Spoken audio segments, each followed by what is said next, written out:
আসসালামু আলাইকুম, সবাইকে শুভেচ্ছা। আমি আরজি কিবরিয়া বলছি ইউটিউব চ্যানেল থেকে, যেই অরিজিনাল চ্যানেলে এই মুহূর্তে আপনারা আছেন। তো সবাইকে অনুষ্ঠান শোনার আগে বিনীতভাবে অনুরোধ করছি আমাদের চ্যানেলটি সাবস্ক্রাইব করবার জন্য। এখানে সাবস্ক্রাইব বাটনটি আছে, প্লিজ ক্লিক করবেন। পাশে একটা বেল বাটন আছে, বাটনটি অন করে নেবেন। সবার প্রতি রিকোয়েস্ট থাকছে। Thank you very much. Riddho এবং একই সাথে আমরা খুব সম্মানিত বোধ করি, বিশেষ করে আমাদের ইউটিউবে আপনাদের পার্টিসিপেশন দেখে। আমি বিনীতভাবে অনুরোধ করব, যারা এই অনুষ্ঠানটি এই মুহূর্তে শুনছেন কিংবা এখন পর্যন্ত আমাদের ইউটিউবে সাবস্ক্রাইব করেননি, তাদেরকে আমাদের ইউটিউব চ্যানেলটিতে এসে সাবস্ক্রাইব করবার জন্য। কেন বলি, এতে আপনারই লাভ। লাভ এই কারণে যে অনেকেই হয়তোবা সময় মতো অনুষ্ঠানটা শুনতে পারেন না। সেক্ষেত্রে লাভটা হচ্ছে এটাই, যদি আপনি আমাদের ইউটিউব চ্যানেলটি সাবস্ক্রাইব করেন এবং করবার পরে যদি আপনি নোটিফিকেশনটা অন রাখেন, মানে সাবস্ক্রাইবের পাশেই দেখবেন যে বেল বাটনটি আছে, বেল বাটনটি যদি অন রাখেন, তাহলে এই যে অনুষ্ঠানটি আপনারা শুনছেন এই মুহূর্তে, সেটা আপলোড করবার সঙ্গে সঙ্গেই আপনি আপনার মোবাইলের নেট অন করার সঙ্গে সঙ্গে আপনি নোটিফিকেশন পেয়ে যাবেন যে নতুন একটি পর্ব সেখানে আপলোড করা হয়েছে, এবং সেটা আপনি আরামসে ওখান থেকে ডাউনলোড করতে পারবেন এবং শুনতেও পারবেন। সুতরাং সেই জায়গাটি থেকে আমি বিনীতভাবে অনুরোধ করছি যে আপনারা প্লিজ আমাদের চ্যানেলটি সাবস্ক্রাইব করুন। ফরচুনেটলি অর আনফরচুনেটলি যাই বলি না কেন, ইউটিউবের কিছু নিয়ম নীতি আছে। এখন পর্যন্ত আমাদের চ্যানেলটি মনিটাইজ না, তো সবাইকে বলবো যে চ্যানেলটি নিজের মনে করে সাবস্ক্রাইব করে এখানে কানেক্ট থাকবার জন্য চ্যানেলটি অবশ্যই সাবস্ক্রাইব করবেন। সাবস্ক্রাইব বাটনে ক্লিক করার পরে ডান পাশে যে বেল বাটনটি আছে, ওই বাটনটি অন করে নেবেন। ওকে, আপনি তো করবেনই, পাশে আপনার বন্ধুকেও বলুন যে ওখানে গিয়ে কানেক্ট থাকবার জন্য। অনেক বড় একটা ইন্ট্রো হয়ে গেল। কে রয়েছেন আমার সঙ্গে, শুরুতে একটু পরিচিত হই। প্রথমেই আপনার নামটা একটু বলো। আমার নাম আসমা। আসমা, বয়স কত আনুমানিক? বয়স কত সালে জন্ম মনে করতে পারেন? আমি ওটা বলতে পারি না, মানে 88 বন্যার সময় আমার বয়স তখন 10 বছর ছিল। আচ্ছা, ঠিক আছে। আর তোমার নামটা একটু বলো। আমার নাম রাশেদ। একটু মাইক্রোফোনের কাছে এসে বলতে হবে। রাশেদ। হ্যাঁ, রাশেদ। রাশেদ, তোমার বয়স কত? আমার বয়স 17 বছর। 17 বছর। কয় ভাই বোন তোমরা? আমরা 3 ভাই বোন। 3 ভাই বোন। তুমি কি সবার বড় না ছোট? না, আমি সবার ছোট। সবার ছোট। আজকে যে জীবন গল্পটা তোমার মা এখানে বলতে এসছে, তোমাকে যখন অনুষ্ঠানটা শুরু হয় তখন আমি জিজ্ঞেস করছিলাম যে তুমি জানো কিনা কিছু। তুমি পুরোপুরি অস্বীকার করলে যে জানো না বিষয়টা। ঠিক আছে, শুধু মাকে কোম্পানি দেওয়ার জন্য হয়তো এসছে, মানে মা সাথে করে নিয়ে এসছে সে কারণে এসছে। ইন্টারেস্টিং বিষয় হচ্ছে, ওনার মাকে আমি যখন জিজ্ঞেস করলাম যে আপনি, আপনার ছেলে হয়তো কিছুই জানে না, আপনার কি বলার আছে, ওনার মা চুপ করেছিলেন। আমার কাছে খুব মিস্ট্রি মনে হয়েছে বিষয়টা। আমরা গল্পের ভিতরে প্রবেশ করি, তারপর ধীরে ধীরে হয়তো সবকিছুই জানা হবে। জি আসমা, আপনি বলুন যেখান থেকে মনে আছে, যেটা জন্য আপনার অনুষ্ঠানে এসেছেন। তো নাম বলি। জি জি, নিশ্চয়ই, যেখান থেকে বলার আছে। আমি যখন মানে আর কি সবকিছু একটু একটু বুঝি, আমার আব্বা মা অনেক গরিব ছিল। আমরা 5টা ভাই বোন ছিলাম। আমার কেউরই লেখাপড়া করায়নি, আমরা সব মূর্খ। তে আমার আব্বা দিন কামাই করতো, দেখা গেত কি জামগরে পেটের ভাত দিতে পারতো না। কতদিন দেখা গেছে যে মিষ্টি আলু আছে না, মিষ্টি আলু সকালে সিদ্ধ করে দিত, মানে তো 4-5টা, বেশি আমার ভাগে পড়তো না। তো এরকম করে আমার আব্বা গরু পালতো, দিন মজুরি কাম করতো, আর গরু থাকতো, আমরা পালতাম। আমার বড় ভাই আসছিল আর আমি আসছিলাম। তো দেখা গেছে কি যে সকালে আমরা যে আলু খাইতাম, গরু নিয়ে বাড়ায় যেতাম, 3টা-4টা করে গরু দিত, আমিও নিতাম, আমার বড় ভাই নিত। আর যে 3টা ভাই বোন আসলে ছোট ছোট ছিল, আমরা 2 ভাই বোন বড়। তো ওই আলু খাইয়ে বাড়ায় যেতাম, মাঠে গরু টরু হাসার দিয়ে ওই কি করতাম, খড়ি কুড়িতাম। খড়ি কুড়ি ওই ফাঁকে ওই হিন্দু বাড়ি আসছিল, হিন্দু বাড়িতে দিতাম। তখন কি করতো, ওই কতটি মুড়ি আর একটু গুড় দিত হিন্দু বাড়ি থেকে। তো ওই খাইয়ে পানি খাইয়ে ওই গরুর কাছে যেত। গরু কতদিন পেট ভরতো, কতদিন ভরতো না। রাইতে আব্বা কি করতো, বাতি না যায় গরুর গলে যায়, গরু দেখতো গরু পেট বসছে না। যেদিন গরু পেট ভরতো ওই দিন আঙ্গুরে কিছু কইতো না, ভাত দিত। আর যেদিন গরু না পেট ভরতো ওই দিন আঙ্গুর ভাত দিত না। যে আমরা জীবনে অনেক কষ্ট করছি। এরকম করতে করতে যখন আমার বয়স মনে করেন 10 হয়েছে, মধ্যে আমার বিয়ে আহে, তখন আমার আব্বা বলে যে আমি গরিব মানুষ, আমার মেয়ে আমার মতো দেখে দিন। কিন্তু ওর বাপের বাড়িতে অনেক জমিন আসছিল। আমার আব্বা বললো যে না, আমি অত ধনী বাড়ি আমি মেয়ে দিব না।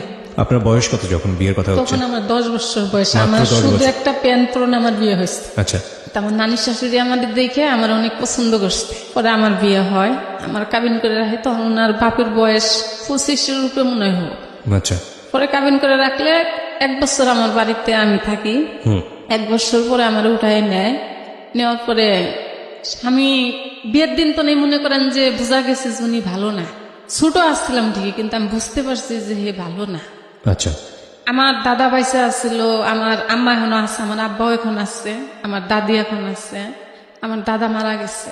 তা আমার দাদাই কি করতো, আমার উঠাই নেওয়ার পরে ওই জ্বালা যন্ত্রণা যখন শুনছে আমার এরকম জ্বালা, খাইতে দেয় না, তারপরে হে সংসার বুঝে না, হে বউ চিনত না।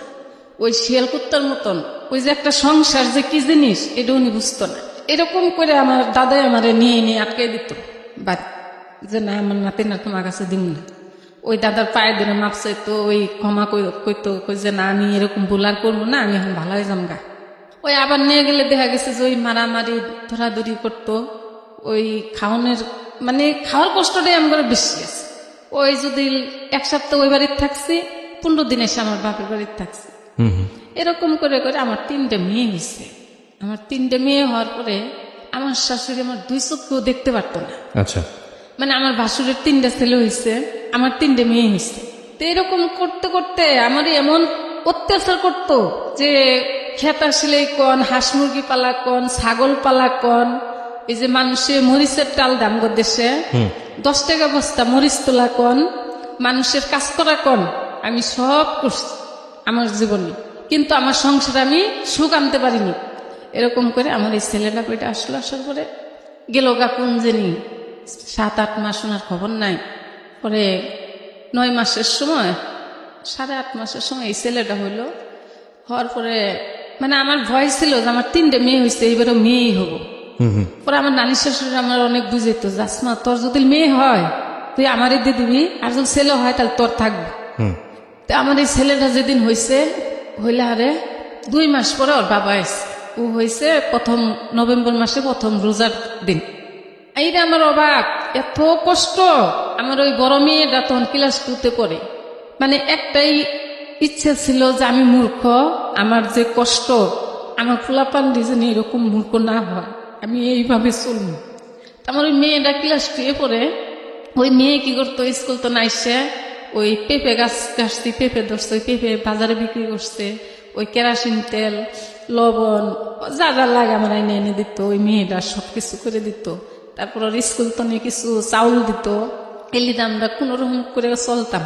চলতে চলতে জমা জমিন এমন অবস্থা হইল যে ওর বাপ চাচা যেটা সবাই মিলে জুট জমি সব বেচছে ঠেচছে। দাদা বেঁচে, বাপ বেঁচে থাকতে ছেলেরা জমিন বেচা হয় বাপের, মানে অজ্ঞান অবস্থা করে লাগলে। আমি পরে বললাম যে সবারই তো যাই কিছু হোক আসছে, কিন্তু আমার তো স্বামী ভালো না, আমার তো কিছু নাই, কিন্তু আমার যে 3টে পোলাপান আছে, আমি এই পোলাপান নিয়ে কই যাব, আমার আব্বা মারও কিছু নেই। তখনকে গ্রামের মাতাব্বর করে যায় কইলাম, কর পরে আমার মানে বাড়ির জন্য 33% জমিন ওর দাদার কাছ তো নে, ওর আব্বার নামে নেখে নিয়ে দিল। পরে ওই 33% জমিন নেখে দিল। দেওয়ার পরে তখন আর বুঝিনি যে হের নামে থাকলে কি হবো আর আমার নামে থাকলে কি হবো। স্বামীর নামে থাকলে তো আমারই থাকলো, আর আমার হের মানেই তো আমার পোলাপান পাবো, সবাই তো থাকবে। হের নামে দেওয়ার পরে আমার নানা শ্বশুরে বললো কি, জাসমা তুমি একটা জিনিস ভুল করলা। কি? যে তোর যে স্বামী, তুই এই জমিন হের নামে সবকিছু করে দিলি, তুই তোর নামে 2জনের নামে নিতি। আমি বললাম যে হ্যার বাবার জমিন আমার নামে নিলে কিরকম দেখা যাবে, ও থাক, হ্যার নাম আর আমার নাম পার্থক্য নাই। করার পরে আমার নানা শ্বশুর জিনিসটা আসলে অনেক চিন্তিত হইল আমার কথাটি শুনে।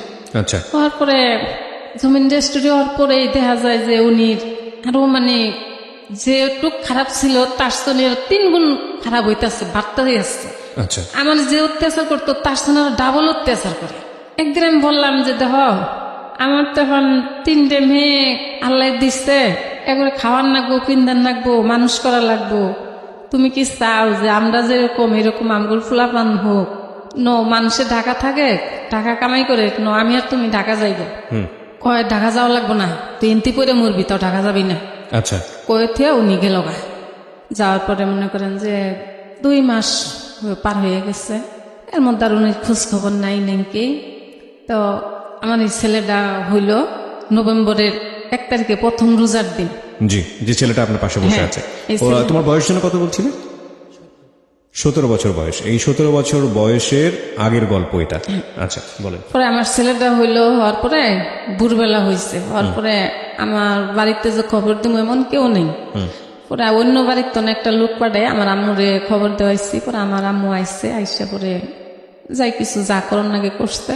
এই ছেলে যখন বয়স 1 মাসের তনে বা 1.5 মাস, তখন আমার ওই 2 নম্বর মেয়েটা মারা গেল। মানে জ্বর হয়েছিল, আমার আর কোনো সাধ্য আসছিল না যে আমি ওরা চিকিৎসা করবো। ওগুলো আমি ভাতই দিতে পারিনি, চিকিৎসাও করতে পারিনি। পরে মারা গেল। যাওয়ার পরে ওর চাচা জাটারা কিবা করে জানি ও কোথায় আছে, পরে খবর দিছে। পরে ওর বাবা আইসে, আইলে হারে মাটি ঠাটি হইলো। ওর পরে আসলো, আসার পরে কইলাম যে আমি ঢাকা যামগা। কয় তুমি কইলে হবো, আমি তোমার ঢাকা নিব না। আমি কই তোমার কিছু করা লাগবে না, খালি আমার তুমি ঢাকা নিয়ে থেও। পরে ওর আব্বার হাতে নিয়ে আমি ঢাকা আইসি। পোলাপান 3টাই নিয়ে এসছি। নিয়ে এসে ওই জুলে একদিন রিক্সা নিয়ে বাড়ায়। আপনি এসে কোথায় উঠলেন, থাকলেন কোথায়? করাইল বস্তিতে উঠলাম। ওর আব্বু জুলে একদিন রিক্সা চালায়, 1 সপ্তাহ রিক্সা চালায় না, ওই সারাদিন তাস খাইলি। তা আমি কি করলাম, ওই পাশের বাড়ির মহিলারা মাটি কাটতে যায়। তখন আমি খুবই সুন্দর ছিলাম, আমার স্বাস্থ্য অনেক ভালো ছিল। পরে আমি ওর সাথে মাটি কাটতে যাই গুলশানে কে। তখন ওই যে ঝিলের মুড়িতে মাটি ফেলায়। তো এই ছেলে তখন কোথায়, কি ওই ছেলেরে আমার বড় মেয়েটারে নিয়ে, এই ছেলেরে নিয়ে আমি হইতে একসাথে সকালে বাড়াই আসি ভাত নিয়ে। ওই ঝিল পারে ওরে হইতে ওই মেয়েটার ওষুধ দিয়ে থুইয়া আমি মাটি কাটি। আচ্ছা, আর ওই মেয়ে কি করে, ওর শোয়াত হয় কতক্ষণ কুলে নিয়ে বই থাকে। আপনার মেয়ে? হ্যাঁ। ওর বয়স তখন কত? ওরা এই প্রশ্নটা আমাদেরও আছে, এবং হিন্দু দ্বারা ধর্মে। পরে এরকম করে কিছুদিন আমি মাটি কাটলাম, কাটার পরে দিন 60 টাকা মজুরি তখন মাটি কাটা। পরে ওই সারাদিন মাটি কাটা দেখি কি টাসি খেলতেছে, বই থেকে সারাক্ষণ টাস খেলতে। আপনার জামাই? হ্যাঁ, আমার সাথে কার্য থাকতো, সবসময় সাথে কার্য বেজি থাকতো। মানে আমার ওই জিনিসগুলি সহ্য হইতো না, যে পোলাপান তো খালি আমার না, হেরো তো নিশ্চয়ই। কিন্তু আমার মনে চাইতেছে যে আমার পোলাপান আমি ভালো মানুষ করবো, কিন্তু হের মনে চায় না। তাইলে আমি তাহলে কিভাবে চলবো? পরে আমার মধ্যে সবসময় হের সাথে কার্য ঝরকা থাকেই যাইতো। এরকম করতে করতে এক সময় আমার একটা চাচাতো ভাই আসছে আমার কাছে, মানে আমার আপন চাচার ছেলে। ওই আমার ছোট তখন, মানে একটা কোরআনের হাফেজ হয়েছে উনি, জি। শস্যবাড়ি তো নে, যে ওই জায়গায় থাকেও পড়াশোনা করবো। তো এই ছেলে কি করলো, কিছুদিন থাকছে, পড়াশোনার সময় দেয় না। না দেওয়ার পর আমারে যায় কইতাছে, জাপা আমারে ওরা পড়াশোনার সময় দেয় না, তাহলে আমি তোমার কাছে থাক। তা আমি কইলাম যে তুই থাকবি, যে আমারই তো সংসার চলে না। পরে কয় আমি কিছু করব, আমি পড়াশোনাও করবো, আমি কিছু করবো। তো আমি কইলাম যে তাহলে ঠিক আছে, দেখ তুই কিছু দূর করতে পারস, কিন্তু তোর আব্বা দিছে তোরে ভালো জায়গায় থাকতে, হেরনো থাকলে তোর ভবিষ্যতে একটা মানুষ হইতে পারবি। কয় না, আমি ওই জায়গায় থাকবো না। কই 1 মাস আমার কাছে থাকলো। আমি একদিনকে রাত্রে, মানে ওর আব্বা থাকে চকির উপরে, ছোট্ট একটা চকি আছে, চকির উপর আব্বা থাকে, আমি পোলাপান নিয়ে আর আমার ভাইটা নিচে থাকি। পরে একদিন রাত্রে 12টা বাজে আমার স্বাস্থ্য বাইরে ধুম করে লাত্তি মারছে ওর আব্বা। আচ্ছা। তা আমি তো বেশি ঘুমো আসনি, আমি উঠছি, উঠে বসছি। তা আমার ভাইয়া কান্দে না, লাত্তি যে মারছে ও কান্দাকাটি নাকি, ও উঠে বই বসছে। কি হয়েছে এমন কি? কয় শালা আমার বউ নিয়ে তুই ঘুমাবি? মানে ছোট বাচ্চা, অনেক ছোট, এই যে সেদিন বিয়ে করলো ছেলেটা। আচ্ছা। কয় আমার বউ নিয়ে শালা তুই ঘুমাবি? শালা আমার বউ আমার কাছে থাকে না, তোর বুকে থাকে। একই ঘরের মধ্যে? হ্যাঁ, এক ঘরের মধ্যে। পোয়াইলো একটু ফর্সা হয়েছে, উনি আমার 5 ওয়াক্ত নামাজ পড়ে, আমার ছোট ভাইটা, মানে কোরআন পড়ে তো, হাফিজ মাদ্রাসার ছাত্র। তো উনি কি করছে, ভোর 5টা বাজে উঠে নামাজ পড়তে গেছে। আমি সকালে উঠে রান্তাছি, আমিও কামে যামগা, দেখা যায় 8টা বেজে যাবো, আর আহে না। কিরে ও 8টা বেজে গুলো আহে না কেন দিকে? তো আমি বাচ্চার বাইরে বাড়ির মধ্যে রেডি করে, মানে আমার মনটা যেন কিরকম খালি দাপাইতেছে, কি হইলো। এরকম করতে করতে দেখি যে 2 জনে ওরে ধরে নিয়ে এসছে, নাক দিয়ে রক্ত পড়তেছে, মানে ওর বাপে মানুষদের মারাইছে এরকম করে। পরে ওর বাপ গর্তনে গেল, যাওয়ার পরে আমি তখন আসলে ঢাকা শহরে কিছু চিনি না। যাওয়ার পরে আমি আর ডাক্তারের কাছে নিতে পারি না, কইনি। এরে কই ওরে কই যে কি করবো, ওর জ্ঞান ফিরে নেই, মানে অজ্ঞানী আসছে আমার ছোট ভাইটা। পানি ঢালতে ঢালতে ঢালতে ঢালতে এতেও আর জ্ঞান ফিরে না। পরে ঘরে হওয়াইয়ে তখন তার কেউ কাছে মোবাইল নেই, আমার কাছে মোবাইল নেই। আমি দোকানে গেছি যে আমার আব্বারে ফোন দিছি, আমার আব্বারে ফোন দিছি, আমার কাকা ওই জায়গায় আছে। যখন আমার কাকা ওই জায়গায় আছে তখন আমার আরেকটু মানে মন দুর্বল হইতে আসছে যে তাহলে হেরা তিনি শুনছে। তারপর আমার আব্বা কাকা সব এক জায়গায় আছে। এর মধ্যে আমি ফোন দিছি, আমার আব্বা কইতেছে তোমার কাকার সাথে কথা কও। পরে কাকার সাথে আমি কথা বললাম, কয় মা কি হয়েছে? আমি কই কাকা এই ঘটনা, তোমরা যদি ওরে দেখতে চাও তাহলে তাড়াতাড়ি তোমরা আসো। আজকের এই জীবন গল্পটা একটু অন্যরকম, কোথায় কি দাঁড়াবে আমি এখন পর্যন্ত বুঝতে পারছি না। বাট সবসময় একটা কথা বলি আপনাদেরকে যে জীবন যে নাটকের চেয়েও নাটকীয়, এবং প্রত্যেকটা জীবন গল্পই আমাদেরকে কোনো না কোনো কিছু শেখায়।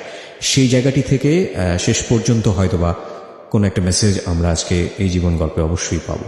আমি আরজে কিবরিয়া আপনাদের সাথে রয়েছি। আমি কথা না বাড়িয়ে আবারও ফিরছি আমার অতিথির কাছে। জি, বললেন যে বাইরে কি হয়েছে না হয়েছে আপনি জানেন না, তারপর কি হলো? পরে আমার আব্বার সাথে কথা বললাম যে আব্বা তুমি যদি আনিসারে দেখতে চাও তুমি তাড়াতাড়ি আসো। অমনি গাড়িতে উঠছে, ওরা আইতে আইতে পরে আসলো। আসার পরে যখন ওরা ঘরে ঢুকছে তখন আমার ভাইটার জ্ঞান ফিরছে। আমার এসে বলতেছে যে তুমি কি ডাক্তারখানায় নিতে পারছিলে না? আমি কই আমি তো ডাক্তারখানা চিনি না, আর আমার কাছে কোনো টাকা পয়সাও নাই। পরে আমার কাকা এসে আমার আব্বা এসে ওরে তাড়াতাড়ি করে মেডিকেলে নিয়ে গেছে। নিয়ে যায় মুখ ঠুকে যেন ছুলে ঠেলে গেছিল, লিভেন্ডিস টেন্ডিস করে নিয়ে এলো। রাইতে পরে বাড়িওয়ালা করে ডাক দিয়ে নিয়ে বসলো যে এটা এখন কি করা যায়। সারাদিন যেমন বাড়িওয়ালারাও বলছে যে এটা কোনোভাবেই সম্ভব না, এতটুক ছোট বাচ্চা, আর উনি হয়েছে 3-4 পোলাপানের মা, আর উনি আপন বোন, কোনোদিন এটা মানে মাইনে নেওয়া যায় না। পরে আমার আব্বার আমার কাকারে পরে বললো যে দেখেন যে কথা বলছে আর যা করছে এর বিচার আপনার এলাকার ছেলে আপনি এলাকায় যাই করতে পারবেন, ঢাকা শহরে কোনো বিচার হবে না। তা আমার কাকা আমার আব্বা এরা বললো যে আমার ছেলেরে মাইরে হালাই দেন দুষ্টি, তাহলে আমার মেয়েও তো মেরে হালাই দিব। জি, ওর তো কোনো মেয়ে আটকিব না, যাক আমার মেয়েও এনে থাকবো না, আমার ছেলেও এনে থাকবো না। আচ্ছা, পরে আমারে 2 মাসের গর্বার আমার কাকা দিল, দিয়ে আমাদের সহ পোলাপান সহ নিয়ে গেল।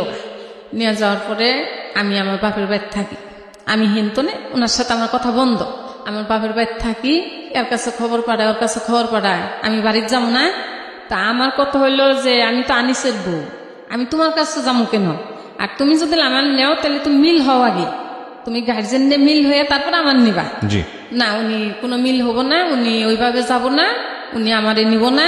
মানে এর মুখে যখন যেটা আসলে বলে, তো এরকম করতে করতে আমি বেশ কিছুদিন বাড়িতে থাকলাম। থাকার পরে আমি হালকা হালকা চিন্তা করি যে আমার একটা মেয়ে মরে গেছে গা, আর 3টে বাচ্চা আছে, আমার বাপ মা নয় খাওয়াটা দিব, কিন্তু ওকে কাপড় চুপড় পড়াশোনা এদিকে করাবো। রাইট।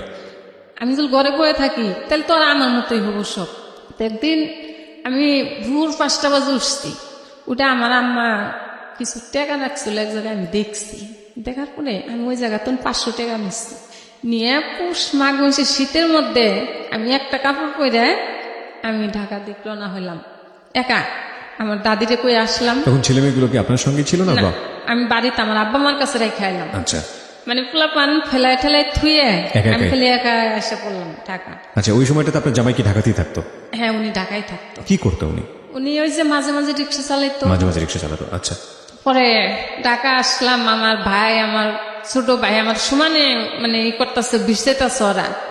আমি যে বাড়াইছি কেউ জানে না, আমি অন্ধকারে বাড়াই আসছি। বাড়াই আসি আর মানে চোখের পানি ধরে রাখতে পারতাছি না যে আমি কিভাবে কোথায় যাব। তো আমগরে বাড়ির অনুকার একটা লোক ছিল, এর সাথে আমি দোকানে ফোনে কথা বললাম, বললে কইলাম যে আমি তো ঢাকা আসতেছি, তাহলে আমারে একটু জায়গা দেবা। জি, উনি আমার বললো যে তুমি আসো, তোমারে আমি দেখুন। পরে আসলাম, আইসে আমি টিভি গেট ওই যে মসজিদ পাড়া, মহাখালী মসজিদ পাড়া অন্য একটা বস্তি আছে 7 তলার, ওই জি। বস্তিতে উঠলাম। ওকে। ওঠার পরে আমার উনি একটা কাজের লোক ঠিক করে দিল, 5 জন মানুষের পাক আমারে এনে দিল, মেসে রান্দা। তো আমি ওই সকালে আইনে আমার দিয়ে যাইতো, আবার দুপুরে নিয়ে যাইতো, আবার বিকেলে দিয়ে যাইতো, আবার নিয়ে যাইতো। জি, এরকম করে ওই বেটি আমারে উপকার করতো। আচ্ছা, তো এরকম করে কাম করলাম 1 মাস, করার পর দেখা গেল পরের মাসে আমার 20-25 জন লোক হইলো আমার। বাহ, তো আমি কাজ করি, কাজ করতে করতে একদিন আমার হঠাৎ করে রাস্তার মধ্যে 4-5 জন পোলাপান নিয়ে আমার আটকে, আপনার জামাই? হ্যাঁ আটকাইছে, মানে উনি রিক্সা চালাইতে, আমি দোকানে গেছিলাম, আমারে দেখছে, তা আমার আটকাইছে। আটকানোর পরে যখন আমার বেশি চাপ সৃষ্টি করছে, আমি তখন বলছি যে আমি চিনি না, আমাদের চিনতে গেলে আমার বাড়ির যাও, আমার বাবা মা যেদিন আমার বলবো আমি ওদিন যাও, এর আগে আমি যাবো না।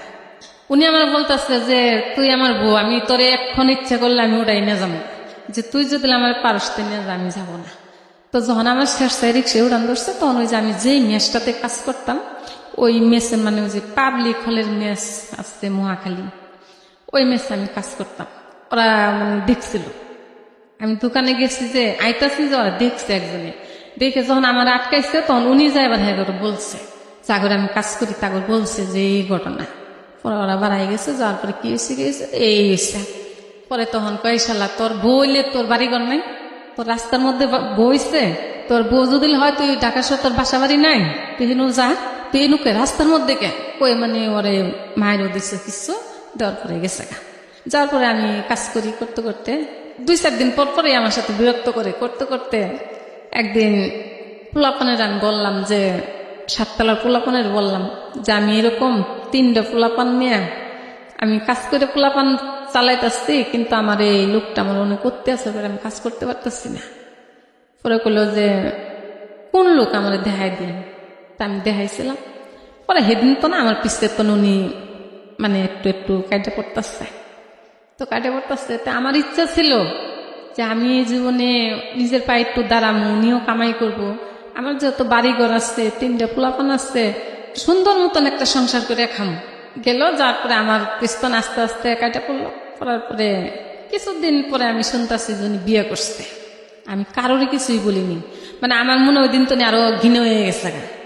বিয়ে আসলো, আমার আব্বা বললো তোমার তো 3টা বাচ্চা কাচ্চা, তুমি তো নিজে চলতে পারবা না, তাহলে এখন যদি একজনে তোমার মেয়েটার পছন্দ করে নেয় এটাই ভালো, নাকি যখন শরীরে একটা দাগ পড়বো তখন তুমি বিয়ে দিতে পারবা? তা আমি বললাম যে বিয়ের বয়স তো হয় নাই, কেবল 11-12 বছর বয়স, বিয়ের বয়স তো হয়নি। তো আপনারা ভালো করে আগে দেখেন ছেলে কি করে দেখেন। তো ছেলে দেখতে খুব সুন্দর। আপনার মেয়ের যে বয়স বিয়ে দিচ্ছেন, মেয়ের তখন বয়স কত? তখন 11। এত অল্প বয়সে বিয়ে দিচ্ছেন? হ্যাঁ। ওনার দিকে পড়াশোনা করার নিচ্ছে? ওই যে ক্লাস 7 পর্যন্ত পড়াশোনা। আচ্ছা। পরে আমি যখন আব্বা মার সাথে না পারতাছি, যে আব্বা মা তো এত কষ্ট করে করে দেখছে, আব্বা মারে কিভাবে কষ্ট দিব, যে না, মানে ওই সময় পর্যন্ত উনি আপনার বাবা মায়ের কাছেই বড় হয়েছে? হ্যাঁ। আচ্ছা। তো যাক, আমার বড় মেয়ের বিয়ে ঠিক হয়ে গেল, 30,000 টাকা নগদ দিতে হবো। যৌতুক? হ্যাঁ, আমগো দেশে যৌতুক ছাড়া বিয়ে হয় না। আচ্ছা।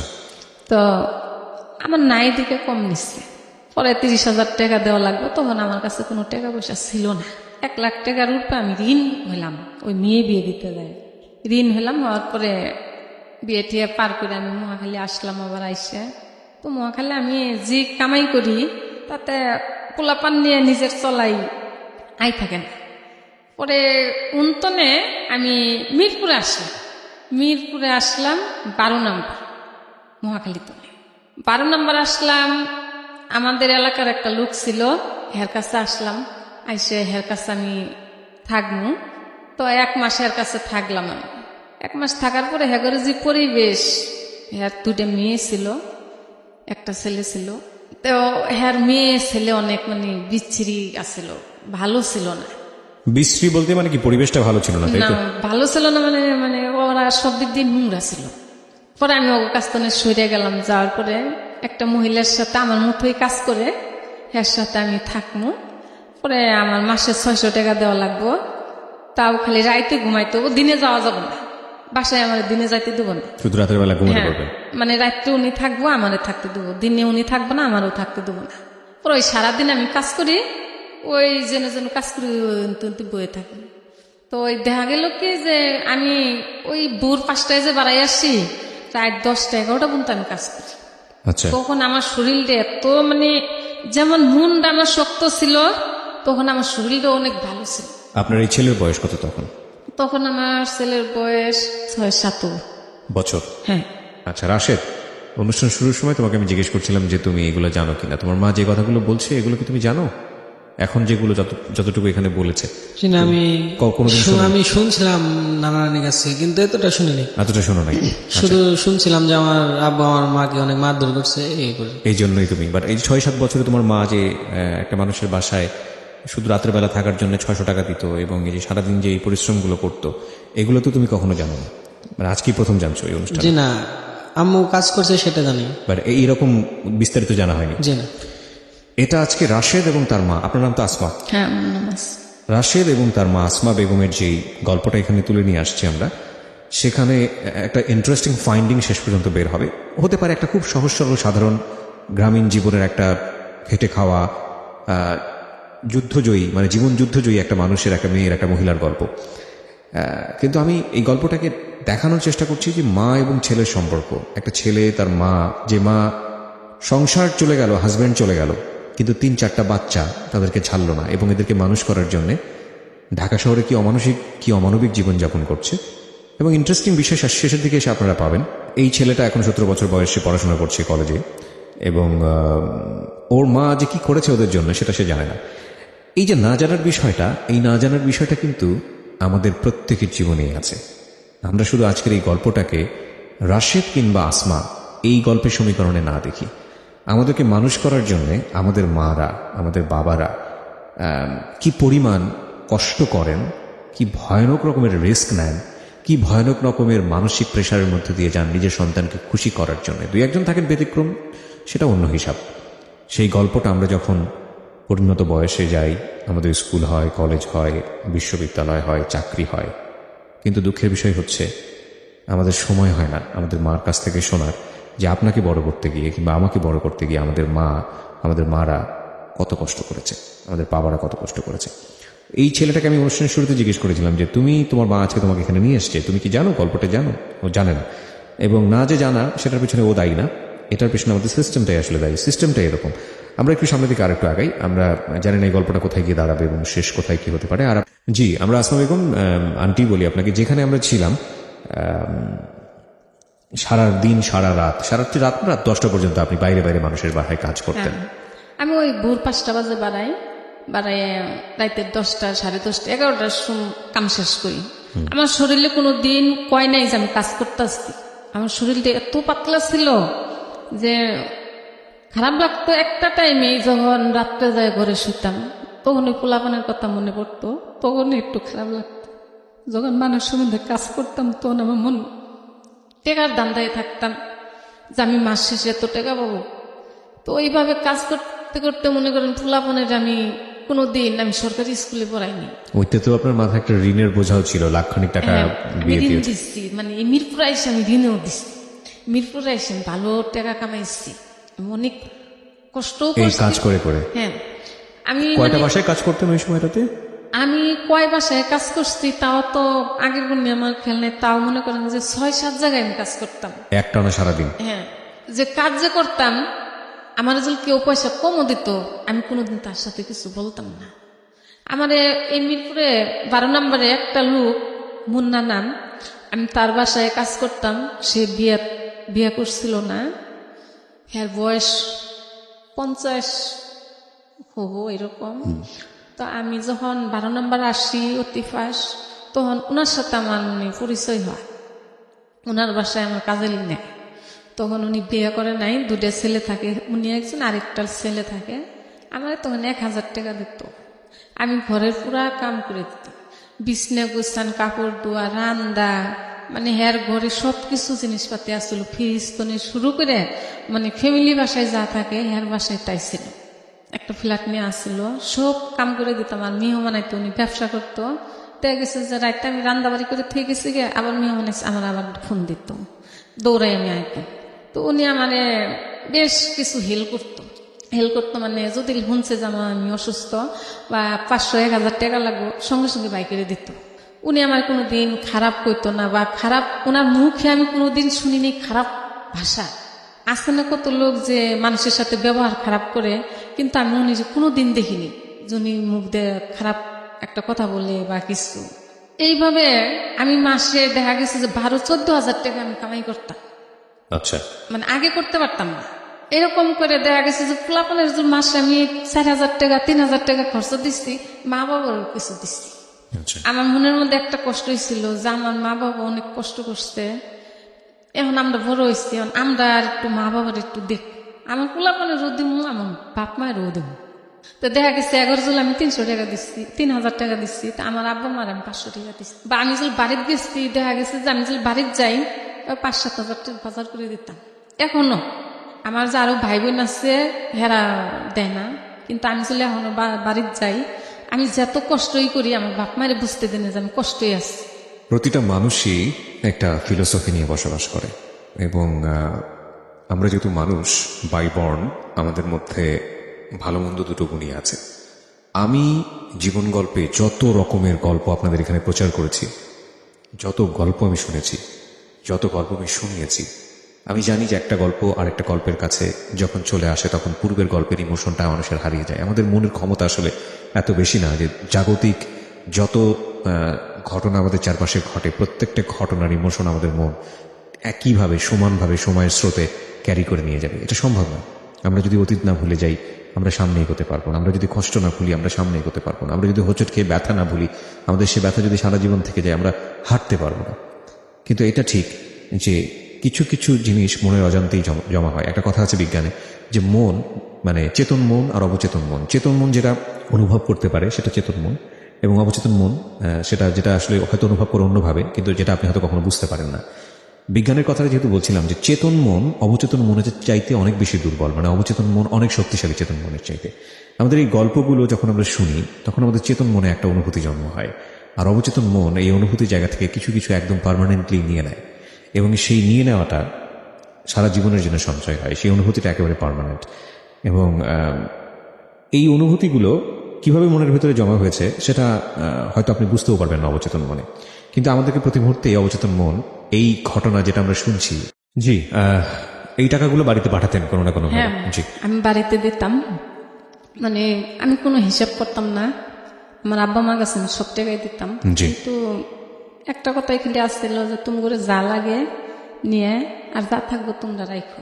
তো আমার আব্বা মা টাকাটা জমাইছিল, জমায়ে আমার আব্বা একদিন আমার বললো যে মা তোর দুঃখ আর আমার সহ্য হয় না, কারণ তোমার সুরত্ব নেই, তুমি হইতো নাচতি, তোমারে ভালো একটা কাপড় দিতে পারিনি, তোমার কোনোদিন ভালো বিছানায় শুইতে দিবার পাইনি, ভালো খাওয়ান দিতে পারিনি, তো তোমার আমি কি কমো, আর তুমি যে মরবা আমি তোমার একটু জমিন দিব, তুমি জেনতে থাকো, তুমি যে মরবা ওই জমিনে এসে মরবা, তুমি অন্য কোথাও যাই মরতে পারবা না। তো আমার আব্বা আমারে 200 জমিন নেখে দিচ্ছে। দেওয়ার পরে ওই যে আমার আব্বার কাছে টাকা পয়সা আসছিল, তো 5 লাখ 5.5 লাখ টাকা খরচ করে আমার বাড়ি করে দিচ্ছে, ওই জায়গার মধ্যে 2টা রুম করে এই দিচ্ছে। 5 লাখ 5.5 লাখ টাকা আপনি এই মানুষের বাড়ি বাড়ি কাজ করে করে জমিয়েছেন? হ্যাঁ। ওকে। তো আমার আব্বা মানে এতটি জমা হয়েছিল না, কিছু কম আছে, আচ্ছা। তো বাড়ি করছি আজ 3 বছর। ওকে।